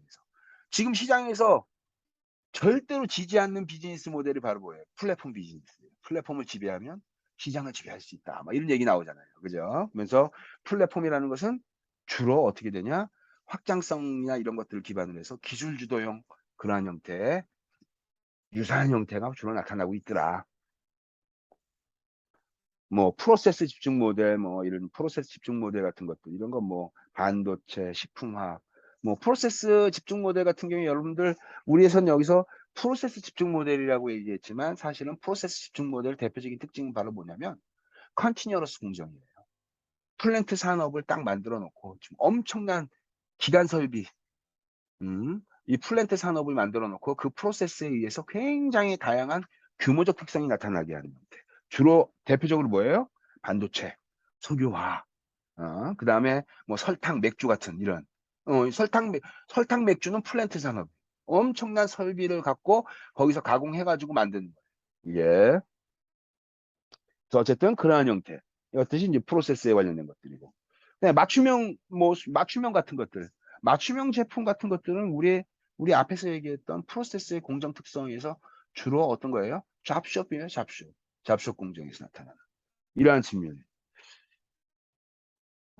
그다음에 뭐 고위험 제품, 뭐 신속 구축 제품, 뭐 복합 시스템 제품, 뭐 막 이런 여러 가지 있어요. 그래서 여기서 뭐, 고위험 제품 같은 것들은 주로 이제, 시장에서의 굉장히 높은 불확실성이 존재하는 그러한 제품 같은 것들이 있어요. 여러분들 고위험 제품의 대표적인 게 여러분 우리 지금 코로나 신약 개발하는 그런 거예요. 이제 시장 내에서 원래 우리 신약 개발하고 우리가 백신이라든지 이런 거 개발하면 어떠한 과정을 거쳐요? 거의 굉장히 오랜 기간 동안 인간한테 실험하기 전에 어떻게 돼요? 생체 실험부터 시작해서 수없이 많은 반복적인, 왜? 0.01%라도 인간한테 테스트했을 때 나올 수 있는 비정상적인 예기치 못한 위험에 대해서 대비하려고 하는 거예요. 그죠? 그래서 이런 여러 가지 것들을 어떻게 돼요? 충분히 고려해 가지고 이제 신제품을 개발하고 설계하게 되죠. 그죠? 이게. 그래서 여러 가지 뭐 고위험 제품 같은 것들은 주로 이제 바로 뭐냐면 시장 내에서의 어떠한 기술과 그 기술을 이용한 상품을 만들어서 출시했을 때 나타날 수 있는 불확실성과 리스크가 굉장히 큰 제품들이 주로 이제 여기에 해당됩니다. 이게. 그래서 이러한 불확실성을 낮추기 위한 굉장히 다양한 여러 가지 접근 방법들을 많이 쓰려고 하죠. 제품 개발 과정에서. 예. 우리 요거 신제품 개발 과정에서 우리 신약 개발하는 아티클 있죠? 아티클. 그 아티클 읽어보면 여러분 되게 도움 많이 됩니다. 하버드 비즈니스 리뷰. 이게 뭐 신속 제품, 신속 구축 제품 같은 것들. 뭐 신속 구축 제품 같은 것들의 대표적인 예를 한번 들어봅시다. 예전에는요, 공급자 중심이에요. 그래서 어떻게 돼요? 시장에서 고객의 니즈가 바뀌면 어떻게 되냐? 1.0, 2.0, 3.0으로 조금씩 수정해가지고 계속 버전업된 제품을 만드는 상태입니다. 요즘에 어때요, 여러분들? 근데 이 온라인 기반 이게 네트워크에 온 레디되어져 있는 형태의 제품 특성이 확장형이라고 하는 이름으로 나타나기 시작하는 거예요.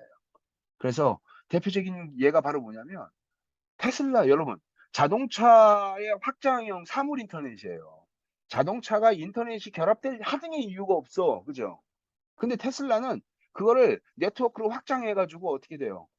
테슬라에 있는 수없이 많은 오류의 문제를 패치나 여러 가지 기능성을 추가하면서 비용을 내서 추가할 수 있는 거죠. 그래서 오토파일럿 같은 것들, 자율주행하는 반자동 주행하는 이런 기능성 같은 것들을 확장을 한다는 거예요. 네트워크로. 이게.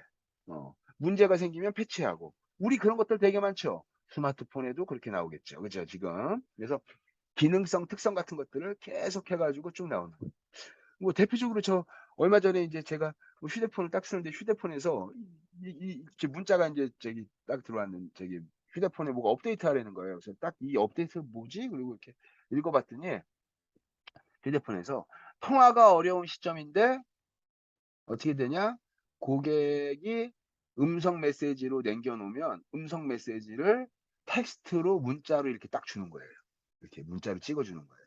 그 사람이 말한 내용을.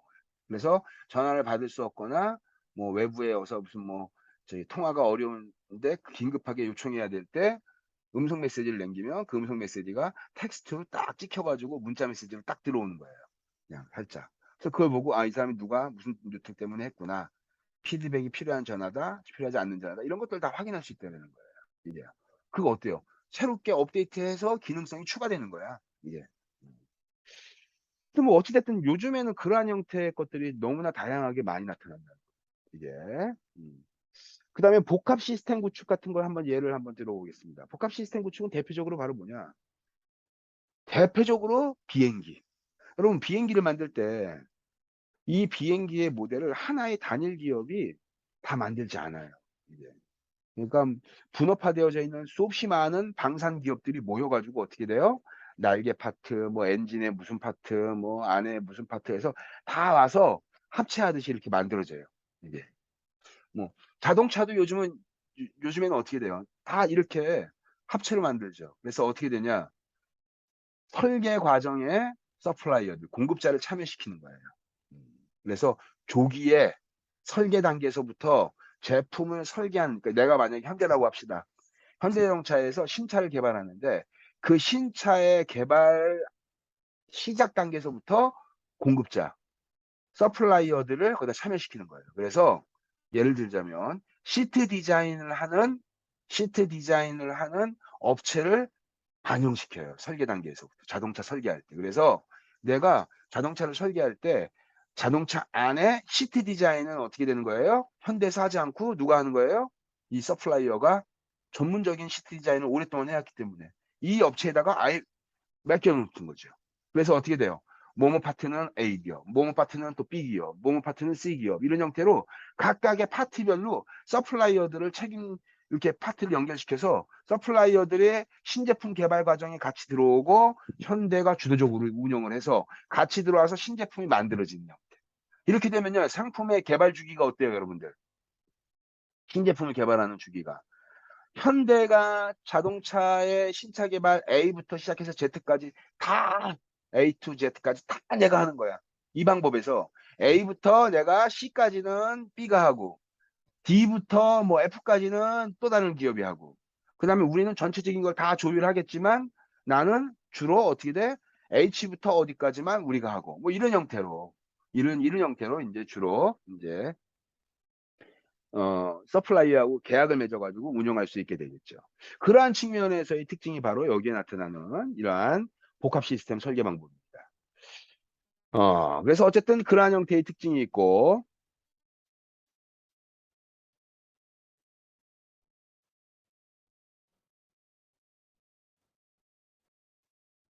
그래서 우리 제품을 설계하는 기본적인 그러한 6단계는 다음과 같이 이렇게, 이러한 준비 단계에서부터 생산 준비 단계까지 쭉 이렇게 연결되고, 그 다음에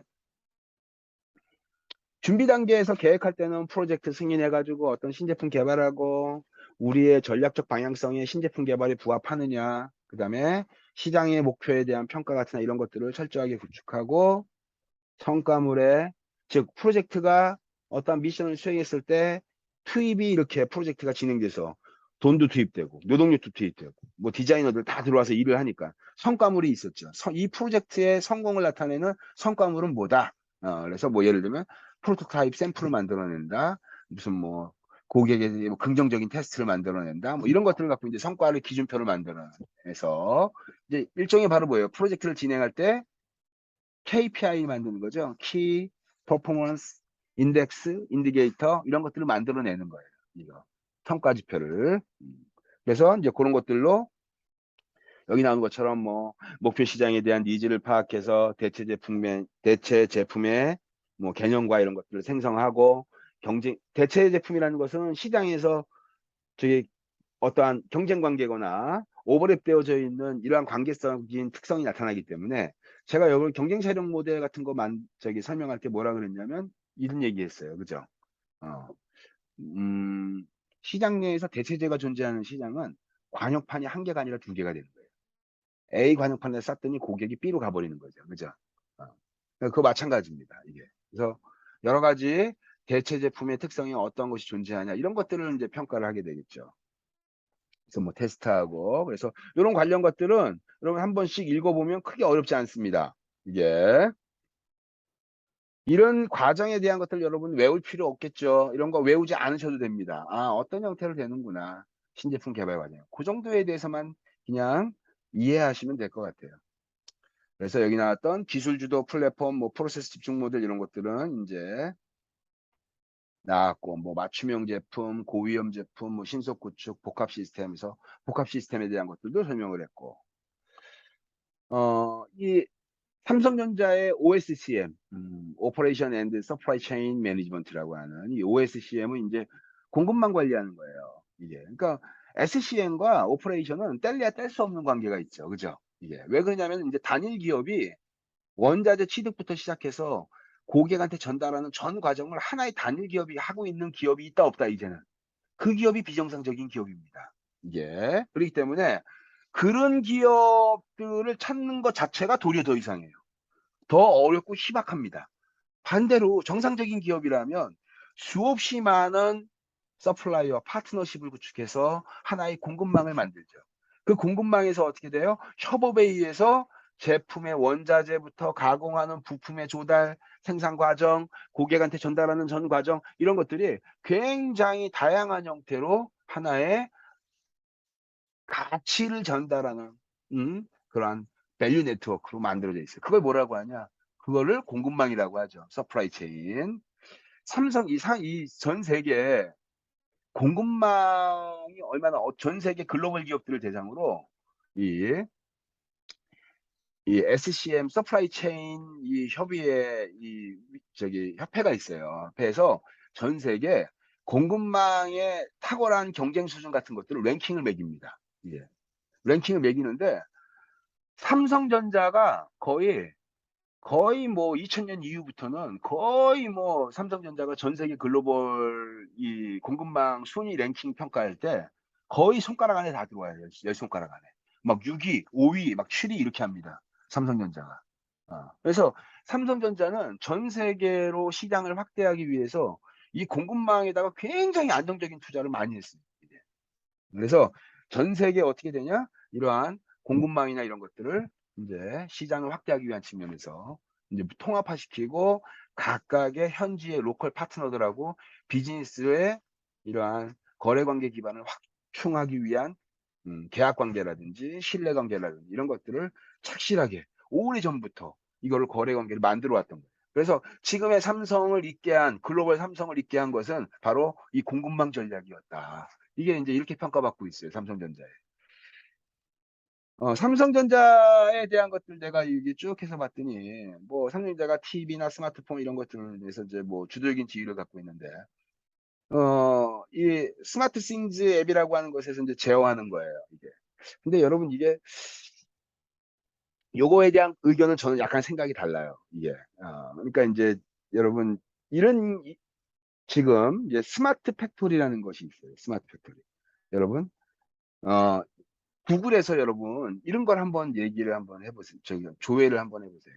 구글에서 나보다 나를 더 잘하는 전자제품, 나보다 나를 더 잘하는 전자제품이라고 한번 구글에서 딱 쳐보면 신문 기사 하나 뜰 거예요. 그게 바로 뭐냐면 삼성전자가 가전사업본부의 부사장이 이제 신문 기사로 이제 발표했던 신제품 개발하면서 이제 했던 말입니다. 그게 나보다 나를 더 잘하는 냉장고, 나보다 나를 더 잘하는 TV, 나보다 나를 더 잘하는 세탁기. 이런 걸 자꾸 만들려고 한다는 거예요. 그게 바로 뭐예요? 제품이 이용자의 특성하고 상호작용한다는 거예요. 그죠? 이제. 그래서 접점이, 그러니까 사물 인터넷으로 이제 확장이 되는 거죠. 그래서 이러한 측면에서 전 세계에서 사물 인터넷을 통합화 시켜야 되잖아요. 텔레비전도 인터넷 연결되고, 보일러도 연결돼 있고, 세탁기도 연결돼 있고, 냉장고도 연결돼 있고, 가전제품들이 인터넷에 다 연결된 거예요. 그게. 그래서 스마트 싱이죠, 그게. 그래서 수없이 많은 사물 인터넷이 연결됐는데, 그 연결된 기기들을 움직이게 할 수 있는 디바이스가 뭘까요? 스마트폰에서는 지금 삼성에서는 스마트 싱 앱이라고 하는 것을 스마트폰에 깔아서 이렇게 얘기를 하지만, 사실은 그거보다 더 좋은 게 뭘까요, 여러분들? 인간한테. 스마트 네트워크에 수없이 많은 가전제품과 내가 서로 소통할 수 있는 디바이스가 뭐죠? 접점이 필요해야 되죠. 컨택 포인트가. 그게 바로 인공지능 스피커죠. 인공지능 스피커. 아리야, 모모야, 모모야, 저기 텔레비 켜줘, TV 켜줘, 불 켜줘.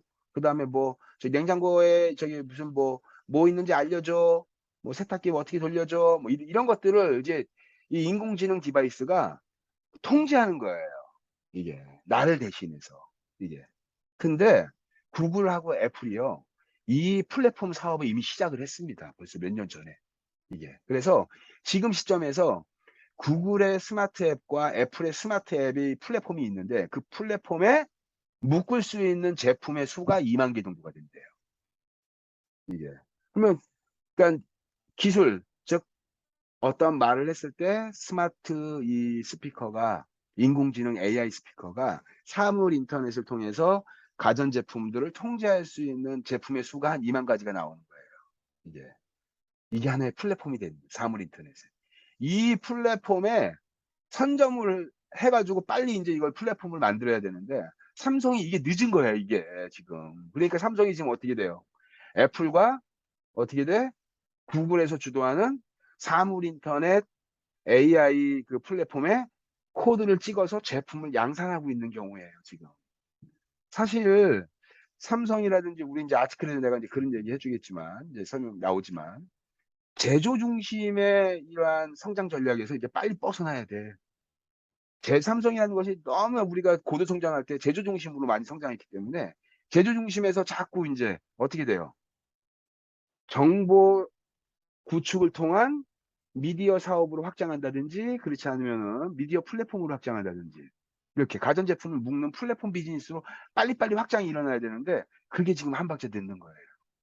그러니까 만약에 구글에서 플랫폼 비즈니스를 해서 전 세계 시장들을 구글과 애플이 만약에 묶어가지고 이 비즈니스를 한다고 한다면 삼성이 거기에서 쓸 수 있는 TV 냉장고 판매하는 수준하고 똑같아요. 이게 퀄컴이라고 하는 회사가 3세대 이동통신 CDMA 통신 코드 분할 방식의 CDMA를 세계 특허를 내서 그것이 3세대 이동통신의 국제 표준이 됐습니다. 삼성은 휴대폰 만들 때마다 어떻게 돼요? 디자인 바이 퀄컴. 이 로고 붙여가지고 지적 사용료 내면서 제품을 생산하는 거예요. 이게. 아틀란타의 직원 수 7명으로 시작했던 조그만 통신 회사가 지금은 어떻게 돼요?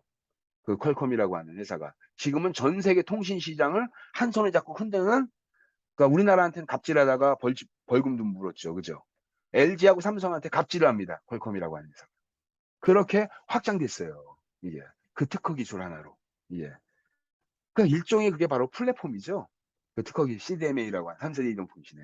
그러니까 앞으로 이렇게 스마트 싱 앱에서 끝날 것이 아니라 이걸 어떻게 되냐. 플랫폼으로 확장할 수 있는 전략적 기반이 약하다는 거예요. 삼성이. 이게 아직까지.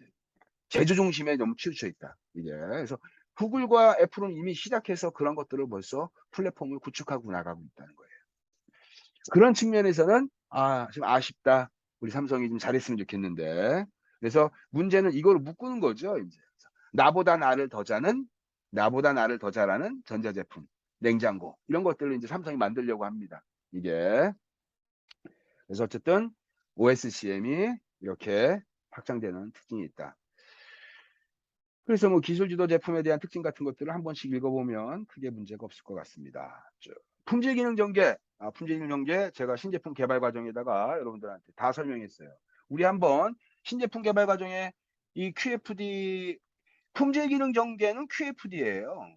퀄리티 펑션 디플로이먼트라고 하는 QFD입니다. 그죠? 이것과 항상 같이 쓰는 도구가 있죠. HOQ. 그죠? HOQ. 하우스 오브 퀄리티. 그래서 고객의 소리를 어디에다가 반영한다? 공정에다가 반영한다. 어, QFD, HOQ 품질 기능 전개를 쓰는 목적이 뭘까요? 쓰는 목적이 있어요. 이거 목적. 이게 더 중요한 거죠. 이게 목적. QFD, HOQ를 쓰는 목적. 자, 어떻게 되냐? 고객 지향적 제품 설계. 고객 지향적 제품 설계라는 거예요. 고객의 소리를 공정에다 반영해서 엔지니어, 설계자들이 이러한 형태가 고객한테 중요한 거야. 이거 기능에다가 반영해야겠네. 그 다음에 고객들이 요구하는 수없이 많은 속성들은 어떻게 한다? 서로 상충하고 있는 문제가 있다. 그것들의 적절한 우선순위를 고려해야 된다는 거예요. 엔지니어의 기준으로 받는 것이 우선순위를 고려하는 게 아니라 누구의 기준이다? 고객의 소리를 기반으로 중요성 평가를 해서 그걸 갖고 제품에다가 속성을 반영하는 우선순위를 결정하게 하는 거예요. 그래서 어쨌든 궁극적으로 QFD HOQ 목적은 고객 지향적 제품 설계가 이게 1순위입니다. 이게 두 번째, 고객 지향적 제품 설계를 하는데 코스트가 너무 높게 나와. 이면 안 되죠. 그죠? 제품 개발 비용을 어떻게 돼요? 굉장히 효율적으로 낮출 수 있죠. 그죠? 개발 비용뿐만 아니라 또 뭐까지 있는 거예요? 돈이라고 하는 것은 이 프로젝트의 기간이죠. 그러니까 어떻게 돼요? 제품 개발 기간을 단축할 수 있다. 이게 concurrent engineering, 동시공학 이런 방법들을 쓰겠죠. 제품 개발 비용, 기간 이런 것들 다 낮출 수 있는 거예요. 이게 그래서 여기 나오는 것처럼 고객 지향적인 제품을 설계할 수 있고 신제품 개발 비용을 낮출 수 있고 개발 기간도 기간이 낮으니까 당연히 비용이 이렇게 적겠죠. 이게 바로 QFD HOQ의 기본적인 이 목적입니다. 고객 지향적 제품 설계하고 품질 강화해서 제품 개발 비용을 줄이고 기간도 줄이고 이런 것들. 그래서 여기 나오는 것처럼 고객의 말을 경청하는 것부터 시작한다. 자, 이게 우리 한번 볼까요? 이게 뭐가 나오나? 고객에서 속성 평가부터 시작하죠. 속성 평가. 속성 평가를 시작하잖아요. 속성 평가. 이렇게 해서 다음과 같이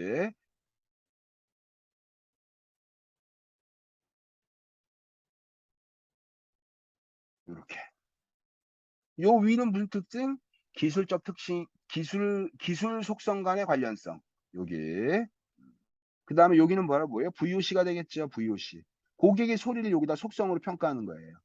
얼마큼을 어떤 굴뚝이 있겠네요. 굴뚝이. 굴뚝이 바로 중요도 평가 기준이 되겠네요. 중요도 평가. 여긴 뭐죠? 시장 내에서 고객의 소리에 대한 속성의 평가. 속성의 평가. 저 아래쪽은 뭐죠? 기술인데 시장 내에서 경쟁업체하고의 기술에 대한 특성을 이제 여기서 평가하는 거죠. 요건 이미 다 여러분들 설명을 제가 했습니다. 그래서 품질의 집 HOQ 그리는 거 다 했고 우리 여기 나왔죠. 이렇게 쫙 이렇게 나옵니다.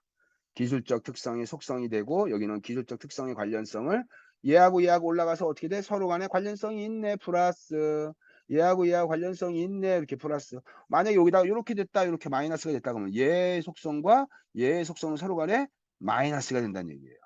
이거는 이제 마크로도 상관관계를 마크로도 이렇게 이게 기호로 표시할 수도 있지만 점수로도 나타낼 수 있죠. 스코어링 점수를 넣어가지고도 계산할 수 있는 거예요. 이거 가중치 점수를 구할 수도 있어요. 이것들을 곱하는 거죠. 이렇게 다 곱하는 거예요. 그래서 요 속성의 값은 요거 곱한 값이 여기 들어오고 여기에 있는 거는 요거 이런 값들이 이렇게 들어오고 얘는 뭐 예를 들면 강한 긍정이니까 얘는 뭐 8점 얘는 긍정이니까 얘는 6점 부정이니까 얘는 예를 들면 2점 이렇게 강한 얘는 뭐 3점 얘는 1점 강한 부정 그래서 8, 6, 3, 1 이렇게 해가지고 만약 점수를 줬다 그럼 여기다가 이제 바로 점수를 어떻게 되는 거예요 바로 부여할 수 있죠 여기다가 여기 강한 긍정이 요거 3점입니다 3점 이렇게 3점에 8점이네 8점 8점 이렇게 그 다음에 여기 동그란 거니까 여긴 6점이 되겠네요 6점 예를 들면 10점 만점으로 했을 때 6점 그러면 여기는 56점 여기는 또 어떻게 돼요 7, 6이 42에다가 이걸 다 더하는 거예요 다 곱해서 그래서 여기 합산 점수 이런 형태로 계산할 수도 있어요 우선순위를 고르는 거죠 이게 요건 굴뚝 이제 아까 있던 굴뚝 만드는 거 그래서 어쨌든 여기서 요거 자사하고 경쟁사하고 속성에 대한 시장에서의 특성을 이렇게 뱀이 지나갈 때 하는 것처럼 있어. 스네이크 플롯이라고 하죠. 그죠? 여기는 기술 특성에 대한 것들 내려오는 겁니다. 이렇게. 그래서 품질의 집 매트릭스 이런 것들 만드는 거는 크게 다 앞에 설명했던 내용이라 크게 문제가 없다. 밸류 체인이나 저기 그 가치 분석하고 가치 공학 그래서 가치 분석하고 가치 공학에서 굉장히 중요한 거는요. 간단한 거예요. 이게 바로 뭐냐? 제일 첫 번째. 아까 여러분 내가 설명할 때 제품을 설계하는 방법이 똑같은 A 제품을 설계하는데 똑같은 A 제품을 설계하는 방법이 만드는 방법에 따라 달라지는 거예요. 이게. 그래서 여기에 있는 어떠한 1번 기업이 있고 여기 2번 기업이 있는데 1번 기업에서 설계하는 방법은 제품에 똑같습니다. 똑같은데 제품의 부품 수가 얘는 100개 들어갔어. 근데 2번은 어떻게 되냐? 제품의 부품 수가 30개밖에 안 들어가. 그 다음에 여기는 또 어떻게 되냐? 구조가 굉장히 복잡해. 여기는 구조가 굉장히 단순해. 예. 뭐 만드는 형태에 따라서 달라지는 거예요. 이게. 그래서 이걸 어떤 형태로 이제 얘기를 하자면 내가 이런 형태의 디귿자 형태의 어떠한 부품을 만들 거예요. 근데 부품이 어떻게 만드냐면 여기 파트에 해당되는 거 부품 요거 A, 밑에 파트에 해당되는 거 부품 B, 요거 왼쪽 오른쪽에 있는 요 세우는 파트가 부품 C 해가지고 어떻게 돼요? A하고 B하고 C가 결합돼 가지고 부품이 디귿자 모형으로 이렇게 나오는 거예요. 그래서 여기 뒤에는 또 뭐가 되냐? 얘가 A1 나사가 하나 들어가고 나사가 여기에 10개가 들어갑니다. 일렬로 이렇게 쭉 이렇게 돼 있으니까 이게 이렇게 돼 있으니까 이렇게 쭉. 그래서 나사 A1 나사가 10개 들어가고 그다음에 또 사이즈가 다른 B1 나사가 밑에다가 또 여기는 3개가 들어가고 이쪽에 이렇게 B1 나사가. 그다음에 C1 나사가 또 여기 옆에 결합돼 가지고 어떻게 돼요? 여기 C1 나사가 여기서 또 뭐 10개가 들어갑니다. 그럼 보세요. 디귿자 이런 형태의 부품 하나 만드는데 A, B, C 3개의 부품을 A와 특화되어져 있는 나사 10개. 예를 들면 이거는 뭐 3.5mm라고 합시다. 3.5mm 나사 10개. 그 다음에 C1 봅시다. 여기는 4mm짜리라고 합시다. 요거 10개. 그 다음에 B 제품 밑에서 끼는 나사는 어떻게 되냐? 얘는 10mm라고 합시다. 얘 3개. 그러면 부품 수가 디귿자 형태의 이런 부품 하나 만들 때 A, B, C 이거 3개. 나사 3.5mm 10개. 4mm짜리 10개. 그 다음에 여기 10mm짜리 3개. 이렇게 부품이 많이 들어가는 거예요. 근데 이걸 어떻게 되냐? 설계 단계에서부터. 이렇게 복잡한 수를 어떻게 돼? 단순하게 구조적으로 단순하게 바꾸자. 단순하고. 그냥 디귿자리 부품 내지는 니은자리 부품에다가 B 하나 결합. 부품이 니은자리야. 그냥 아예 그냥 딱 설계할 때 나올 때 부품이 니은자리로 결합돼 있어. 여기다 이거 하나만 딱 붙이기만 하면 돼. 이렇게. 부품 수가 줄어. 그 다음에 또 하나가 바로 뭐냐면 특수한 형태의 이러한 나사 같은 거 이런 거 사용하지 마라. 어떻게 되냐? 표준품을 사용하자. 표준품. 3.5mm짜리 나사는요, 비쌉니다. 표준품이 아니라서. 특수 목적이에요. 그죠? 표준품, 어떻게 돼? 3mm짜리 나사 그냥 다 쓰자. 똑같이 3mm짜리로. 이렇게. 표준품으로 쓰면 대량 생산으로 만들어지기 때문에 어떻게 돼? 가격이 낮아집니다. 그죠? 이게. 이렇게 특수한 형태의 나사 쓰는 업체가 있어요. 여러분 좋아하는 업체 중에. 애플이죠, 애플. 애플은요, 어떻게 돼요? 뜯으면 나사가, 일반 나사가 아니죠. 별 모양 나사처럼 이렇게 좀 축산 형태가 돼 있죠. 그죠? 그거 해체할 때 함부로 해체 못 하게 되는 거예요. 그게. 그래서 그런 형태의 나사다. 이런 것들이 이제 다 뭐가 되냐? 여기서 가치공학에서 굉장히 중요하게 여기는 거예요. 이게. 그래서 어쨌든 제거할 수 있는 규격이 아닌 부품, 규격이 이제 표준품 얘기하는 거죠. 비표준품. 예, 표준품. 이렇게. 두 개가 뭐 아이템이 뭐 두 개를 하나로 결합할 수 있냐. 그다음 이것과 또 하나인 거 있어요. 또 하나가 바로 뭐냐면 가볍게. 무거운 것을 가볍게. 이런 것들도 굉장히 설계시에서 굉장히 중요하게 많이 고려한다는 거예요. 그래서 뭐 여러 가지 이러한 가치 같은 것들을 대체할 수 있는 가치를 이제 고려해서 얘를 이렇게 보면 되겠죠. 내가 A라는 부품을 써서 100만 원의 이러한 가치를 내가 써가지고 A라는 이러한 기능성을 내가 100만 원을 들여가지고 A라는 기능을 만들어냈어. 근데 이러한 똑같은 기능을 B를 써가지고 어떻게 돼? 30만 원의 부품을 갖고 와서 똑같이 B를 썼을 때 어떻게 되냐? 똑같은 기능이 나타난다면 훨씬 더 이게 유리한 거 아니냐? 이런 거예요. 그래서 요 가치 분석과 가치 공학에 관련된 것들은 뭐에 해당되냐면 여러분들 마일로라고 하는 사람이 공장 설계할 때 방화벽을 만들어요. 방화벽.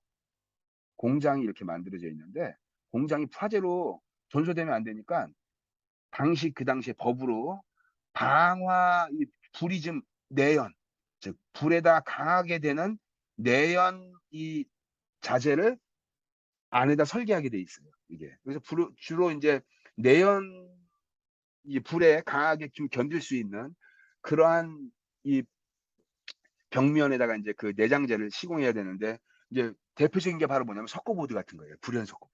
그래서 공장 안쪽에다가 불연 석고보드를 이렇게 입혀가지고 그 불연 석고보드가 불이 확산되는 거를 좀 일시적으로 좀 이렇게 좀 지연시켜주는 효과가 있다는 거예요. 그래서 공장에 그러한 화재에 관련된 그런 것들을 해야 된다라는 것이 이제 규정이에요. 그래서 석고보드를 하려고 이제 1950년대입니다. 그때. 그래서 이 가치공학, 마일로가 이제 가치공학에 관련된 굉장히 선구자적인 그러한 그 연구를 했던 사람인데, 이제 이 사람은 크게 유명하거나 그런 사람은 아니에요. 그냥 일반 공장장입니다. 그냥 회사의 그냥 관리자예요. 근데 석고보드 가격이 굉장히 비싸져가지고 석고보드를 여기다 집어넣는데 가격이 3배 이상이 가격이 올랐대요. 그 당시에. 그래서 석고보드를 구하려고 납품업체들한테 전화를 해가지고 석고보드를 대량으로 좀 빨리 해라. 지금 우리 공장을 비워서 생산을 해야 되는데 빨리 그걸 좀 갖다 달라고 그렇게 요청을 많이 했답니다. 이 사람이. 그랬더니 한, 딴 사람들은 그래서 석고보드가 그때 품귀 현상이 있고 막 못 구해가지고 막 굉장히 좀 제한이 있었나 봐요. 근데 한 업체, 한 이 서플라이어 납품업체가 이런 얘기를 했더니 와일로한테. 공장장님, 그 석고보드가 왜 필요하죠, 지금? 이렇게 물었다는 거예요. 그래서, 이거 지금 공장 증축하는데 불연 석고보드를 시공을 해야 된다. 그 때문에 그거 빨리 필요하다. 그랬더니 그 서플라이어가 뭐라고 얘기했냐면, 그런 용도라면 똑같은 기능을 할 수 있는 불연 석고보드 종이가 있대. 이게. 석고보드가, 그러니까 석고보드는 여러분 딱딱한 판이잖아. 그래서 곡면이라든지 뭐 이 천정이라든지 이러한 측면을 시공할 때 쉬울까 어려울까요? 라운딩이 안 되잖아. 이게 일종의 큰 판이니까 그냥 나무판처럼 판이에요. 거기 석고가 이제 코팅되어져 있는 그런 보드판입니다. 그러니까 곡면이라든지 이런 걸 시공하는 것이 굉장히 어려워. 이게. 그다음에 버려지는 버려지는 여러 가지 이제 그 쓰고 남은 것들, 쓰기가 뭐한 이런 것들 버려지는 것들도 많고. 예. 그런데 이 납품업체가 뭐라고 얘기하냐면 공장장님이 그런 정도라면 불연속고 보드 종이를 사서 덧바르래 거기다 계속. 가격은 굉장히 더 거의 20% 정도밖에 안 한다는 거예요. 이 석고보드에 비하면. 이게. 그래서 불연 석고보드를 갖고 와서 벽에다가 덧바르면서 거기 위에다가 여러 겹을 덧바르면 비용도 훨씬 저렴하고 효과는 거의 유사하대. 이게.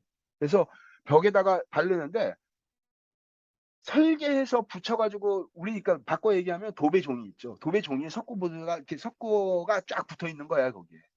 그것들을 붙어 있는 종이를 벽에다가 이렇게 쫙 하니까 곡면에다가 시공하기도 편하고 라운딩하고 이런 거 하는데 너무나 편리해. 속도가 너무 빨리야. 속도가 너무 빠르고 더 빠르면 유사한 효과도 나타나고 수 있고 그 다음에 전반적으로 전체 일 처리를 하는데 너무나 효율적인 거야 그 방법이. 그래서 실제로 어떻게 되냐? 불연 석고 보드에서 이 석고가 이게 붙어 있는 불연 종이가 있대요. 그거를 이제 도배하듯이 벽에다가 이제 이렇게 붙여가지고 똑같은 효과를 냈다는 거야. 그러면서 회사 입장에서 보면은 최종적으로 이 사람이 어떤 생각을 했냐? 야, 석고보드를 쓰면 100만큼의 돈이 들어가는데 내가 불연 석고보드 종이로 여러 겹을 해가지고 거의 유사한 효과를 내서 했더니 돈이 30밖에 안 들어갔어. 야, 이렇게 가치를 분석해서 대체할 수 있는 거를 한다면 기업 운영에 굉장히 도움이 많이 되겠구나. 라고 해서 나왔던 게 바로 가치 엔지니어링. 가치 엔지니어링, 가치 공학이라는 밸류 엔지니어링. 이게 가치공학이에요. 이게 50년대 때 이미 기업에서 이런 것들을 충분히 이제 고려하는 그러한 형태가 나타났는데 학문적으로 이게 나타나지는 않은 거예요. 이게. 학문적으로 비로소 나타나게 된 게 90년대, 2000년대. 이게 80년대 잠깐 연구 논문으로 나오고 하다가 그래서 2000년대 와서는 가치공학이라는 것이 굉장히 다양한 분야에서 쓰이면서 여기 나온 것처럼 이렇게 부품의 수를 줄이기 위한 다양한 방법, 무게를 줄이기 위한 다양한 방법, 규격 비표준화되어져 있는 부품을 쓰지 않고 표준화 부품으로 전환하면 코스트를 다운시키는 거. 부품 수 줄이고 무게 줄이고 이런 것들이 굉장히 중요한 측면이다. 그러니까 가치 분석하고 가치 공학 밸류 그 엔지니어링에 관련된 것들은요 신제품 개발 방법에서도 나오는 얘기니까 그때 보시면 충분히 이해할 수 있을 겁니다. 동시공학 이것도 제가 설명했죠. 컨커런트 엔지니어링 어떻게 돼요? 라운드 테이블이라고 내가 딱 그냥 라운드 테이블로 얘기하는 거예요. 시작부터 관련자가 여기 다 앉아가지고 이제 같이 합의하면서 물건 만드는 거죠. 처음에 시작하는 제품 개발 과정의 속도가 어떨까요? 굉장히 더딥니다. 산으로 가는 것 같아요. 막 서로 간에 싸우죠. 자기 주장이 옳다고. 그래서 코디네이터가 한 명 있어야 됩니다. 코디네이터가 어떻게 돼요? 의견들을 조율하고 이것들을 잘 통제를 하면서 그러니까 예를 들면 신제품 만들 때 엔지니어가 일단 들어가야 돼요. 그죠? 엔지니어가 들어가야 되고 그다음에 또 마케팅 담당하는 사람이 들어가야 돼요. 세일즈하고 하는 직원들이 들어가야 되고 그다음에 또 누구도 반영할 수 있으면 좋을까요? 고객. 이용자 측면에서 고객도 프로슈머.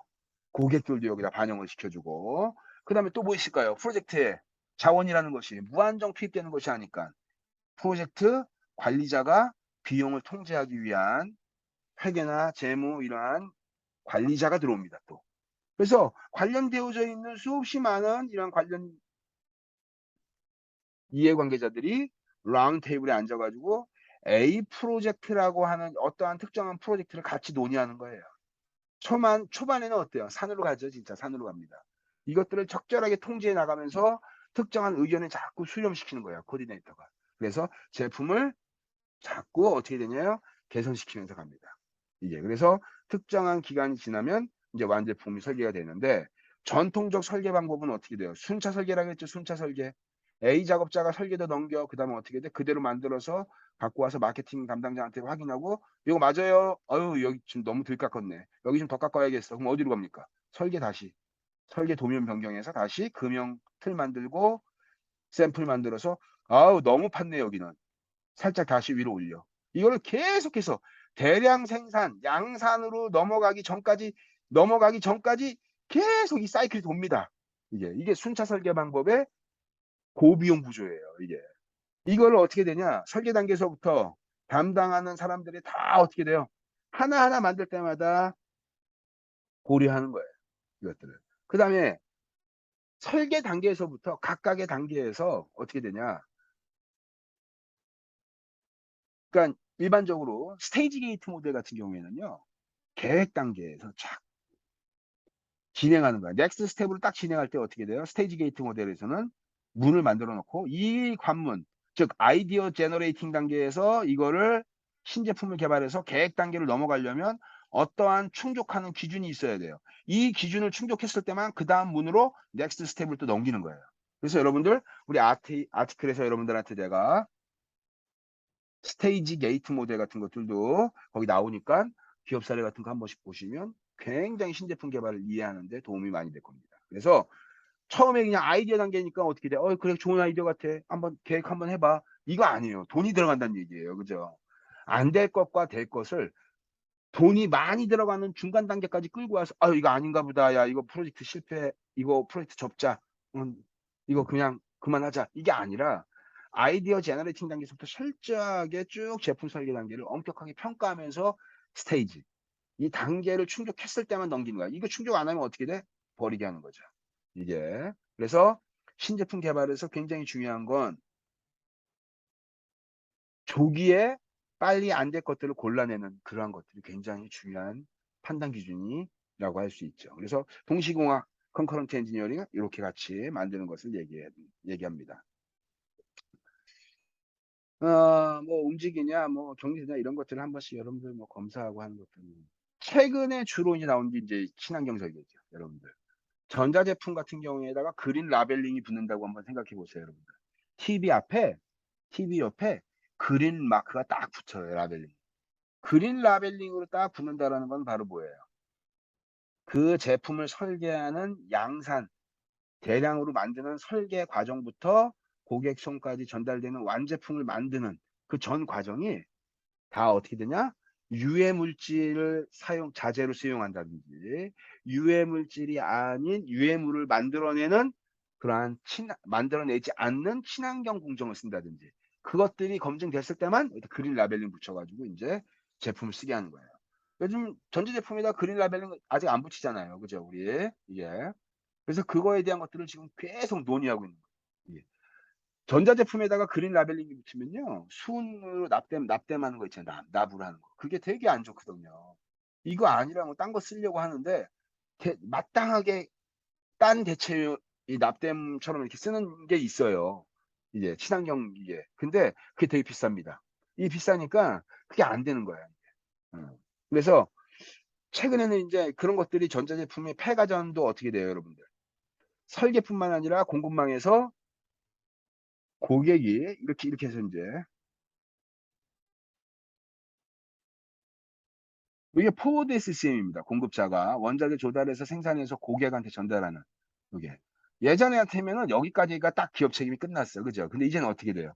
고객이 10년 쓰다가 그 제품을 폐기 처분하면 공급자가 어떻게 돼요? 그걸 다시 회수해야 되는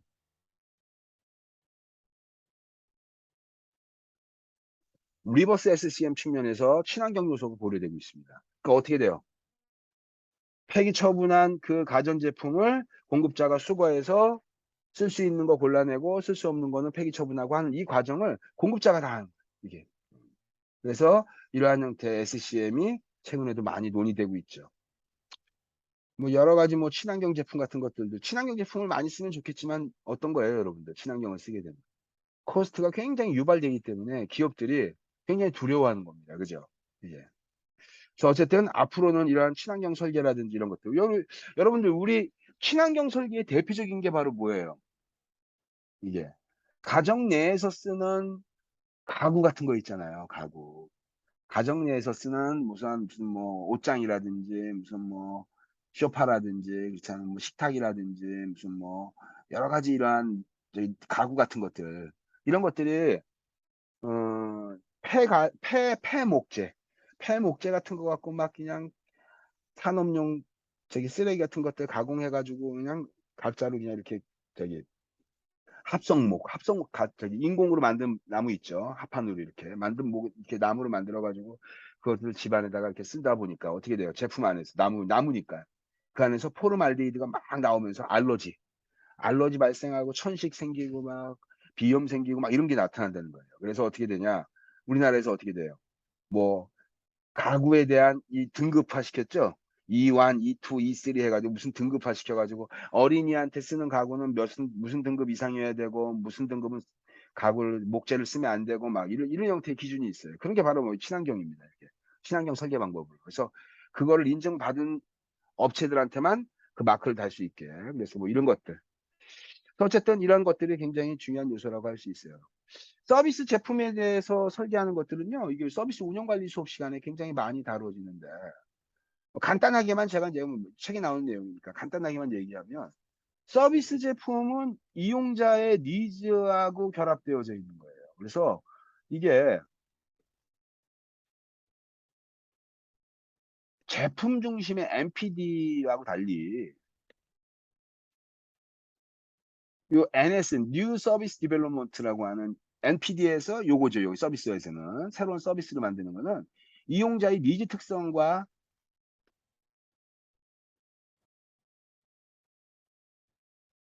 상호작용성에 기반해 가지고 달라질 수 있어요, 이게. 그래서 제품을 설계할 때 고객한테 전달하는 과정이에요. 서비스는 어떻게 되냐? 공급자가 고객한테 상품을 전달하는 과정입니다, 서비스가. 예, 그래서 이거를 뭐라고 하냐면 서비스 전달 시스템이라 그래요. 그래서 서비스 전달 시스템을 설계하는 방법을 이제 새로운 서비스 설계할 때 반영을 해야 돼요. 그래서 일반적으로 프로세스 매트릭스라는 게 있어요. 서비스 프로세스 매트릭스.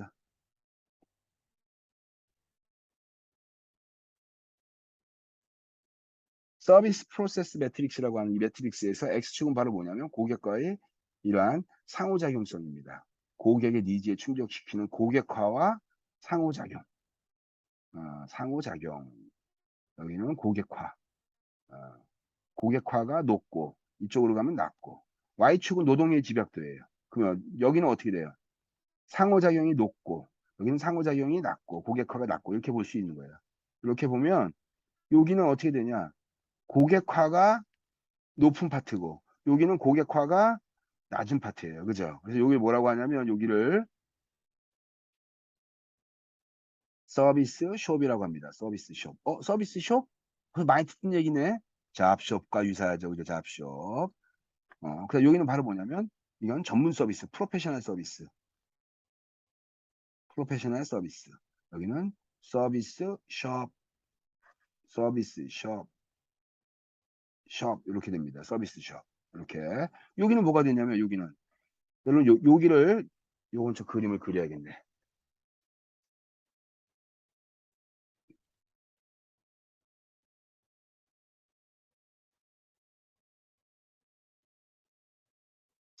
그리고 제가 화이트보드를 하나 좀 띄워가지고 여러분들한테 좀 보면서 좀 저희 너무 좀 좁으니까 그림을 그리면서 좀 제가 보도록 하겠습니다.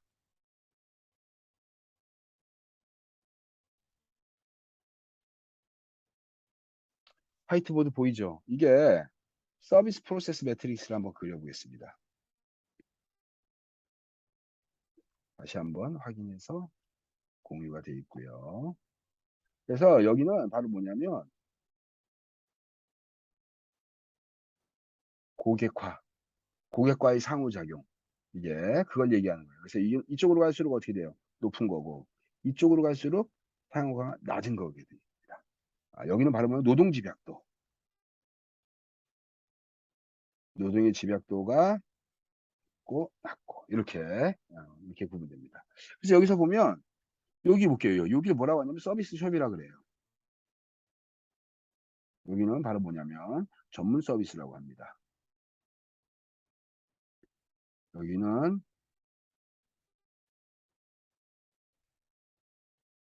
여기는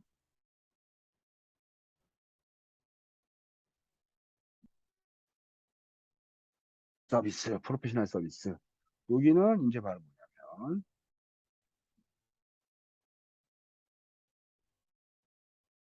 매스 서비스라고 하고 여기는 이제 뭐라고 하냐면 이건 이제 서비스 공장입니다. 그러면 딱 보는 순간 느낌이 오죠, 그죠? 예. 가운데를 기준으로 했을 때 이쪽으로 갈수록 어떻게 돼요? 대량 생산 방법입니다. 이쪽으로 갈수록 어떻게 돼요? 고객화 방법이에요. 이게. 즉 이쪽으로 가면 어떻게 돼요? 이건 주문형 프로세스예요. 이쪽으로 갈수록 어떻게 돼? 대량 생산을 만들기 때문에 서비스를 즉 다양한 서비스가 많이 나타나려면 어디로 갑니까? 다양한 서비스가 많이 나타나려면 이쪽으로 가는 거예요. 그죠? 다양하게. 다양하게 안 돼. 표준화되어. 여기 대량 서비스란 얘기는 바꿔 얘기하면 어떤 서비스냐? 가로 열고 표준화 서비스죠. 표준화 서비스. 그래서 이쪽으로 갈수록 표준화 서비스로 가는 거예요.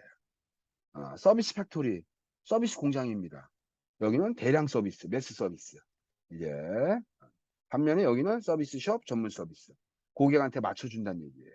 여기는 생산 프로세스가 정해져 있어서 개별적인 고객의 니즈를 충족시켜 준다, 안 준다, 안 준다. 이게 그래서 여기서 나오는 서비스의 다양성과 고객화의 특성을 고려하려면 여기서 보면 기준을 보겠습니다. 여기서 다양하게 가는 방법, 그죠? 다양하게 니즈를 충족하는 방법. 여기는 어떻게 돼요? 표준화로 가는 방법. 이렇게. 그래서 서비스를 전달하는 서비스를 전달하는 프로세스를 어떻게 설계할 거냐 이렇게 되는 거죠, 그죠? 바꿔 얘기하면 대표적으로 이 대량 서비스, 표준화 서비스로 가는 대표적인 뭐 극단적인 예를 들자면 셀프 서비스, 알아서 갔다가 먹고 해. 딱 정해져 있는 거. 이쪽은 어떻게 돼요? 여기는 나한테 맞춰주는 거죠. 어떻게 되냐? 육즙은 살짝 나오게, 미디움, 미디움 레어로 해주고, 그 다음에 어떻게 돼? 안에 있는 타르타르 소스는 저 먹기 싫으니까, 어, 발사믹 소스로 바꿔주고, 이렇게 다 내가 얘기할 수 있는 거예요. 예, 그래서 이쪽으로 갈수록 어떻게 돼요? 다양성은 커지는 거지. 굉장히 다양한 고객의 니즈를 충족시켜주는 거. 일로 갈수록 어떻게 돼요? 다양성은 낮아져요. 그 대신 어떻게 돼? 표준화되어져 있는 것만 제공하는 겁니다. 이게 바로 고객이 전달할 수 있는 신서비스를 개발할 때 전달하는 프로세스를 어떻게 설계할 거야? 어, 즉 식당이라고 하더라도 여기에 있는 식당과 여기에 있는 식당과 여기에 있는 식당은 전달하는 과정이 달라요, 다. 전달하는 과정이. 고객한테. 그러한 측면에서의 서비스의 특성을 이해하면 될 것 같습니다. 그래서 어쨌든 그러한 측면에서 다시 우리 서비스 제품에서에 대한 특성이나 이런 것들을 쭉 보시면 뭐 서비스하고 유사하냐, 뭐 현재 프로세스하고 어떻게 하냐, 뭐 이런 것들을 쭉쭉 넘어가겠습니다. 서비스에서 아까 했던 거, 복잡성과 다양성. 복잡성과 다양성은 같이 묶여 있는 거다. 이게. 그래서 아까 얘기했던 대로 슈메너의 서비스 프로세스 매트릭스가 되어 있는데 이렇게 갈수록 복잡성과 다양성이 높아지는 거. 여기서 일로 갈수록 어떻게 돼? 복잡성과 다양성이 낮아지는 경우. 이렇게 보시면 됩니다. 상호작용의 특성하고 연결되는 거니까. 그래서 뭐 패밀리 레스토랑 봅시다. 여기가 아까 슈메너가 제시했던 그 패밀리 레스토랑이라고 보면 돼요, 여러분들. 여기가 현재 프로세스.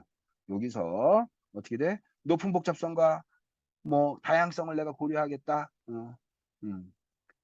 그러면 여기로 간다는 얘기예요. 이게 이쪽으로 간다는 얘기예요. 그럼 낮은 복잡성 이거는 어떻게 되냐? 이쪽으로 밑으로 내려간다는 얘기예요.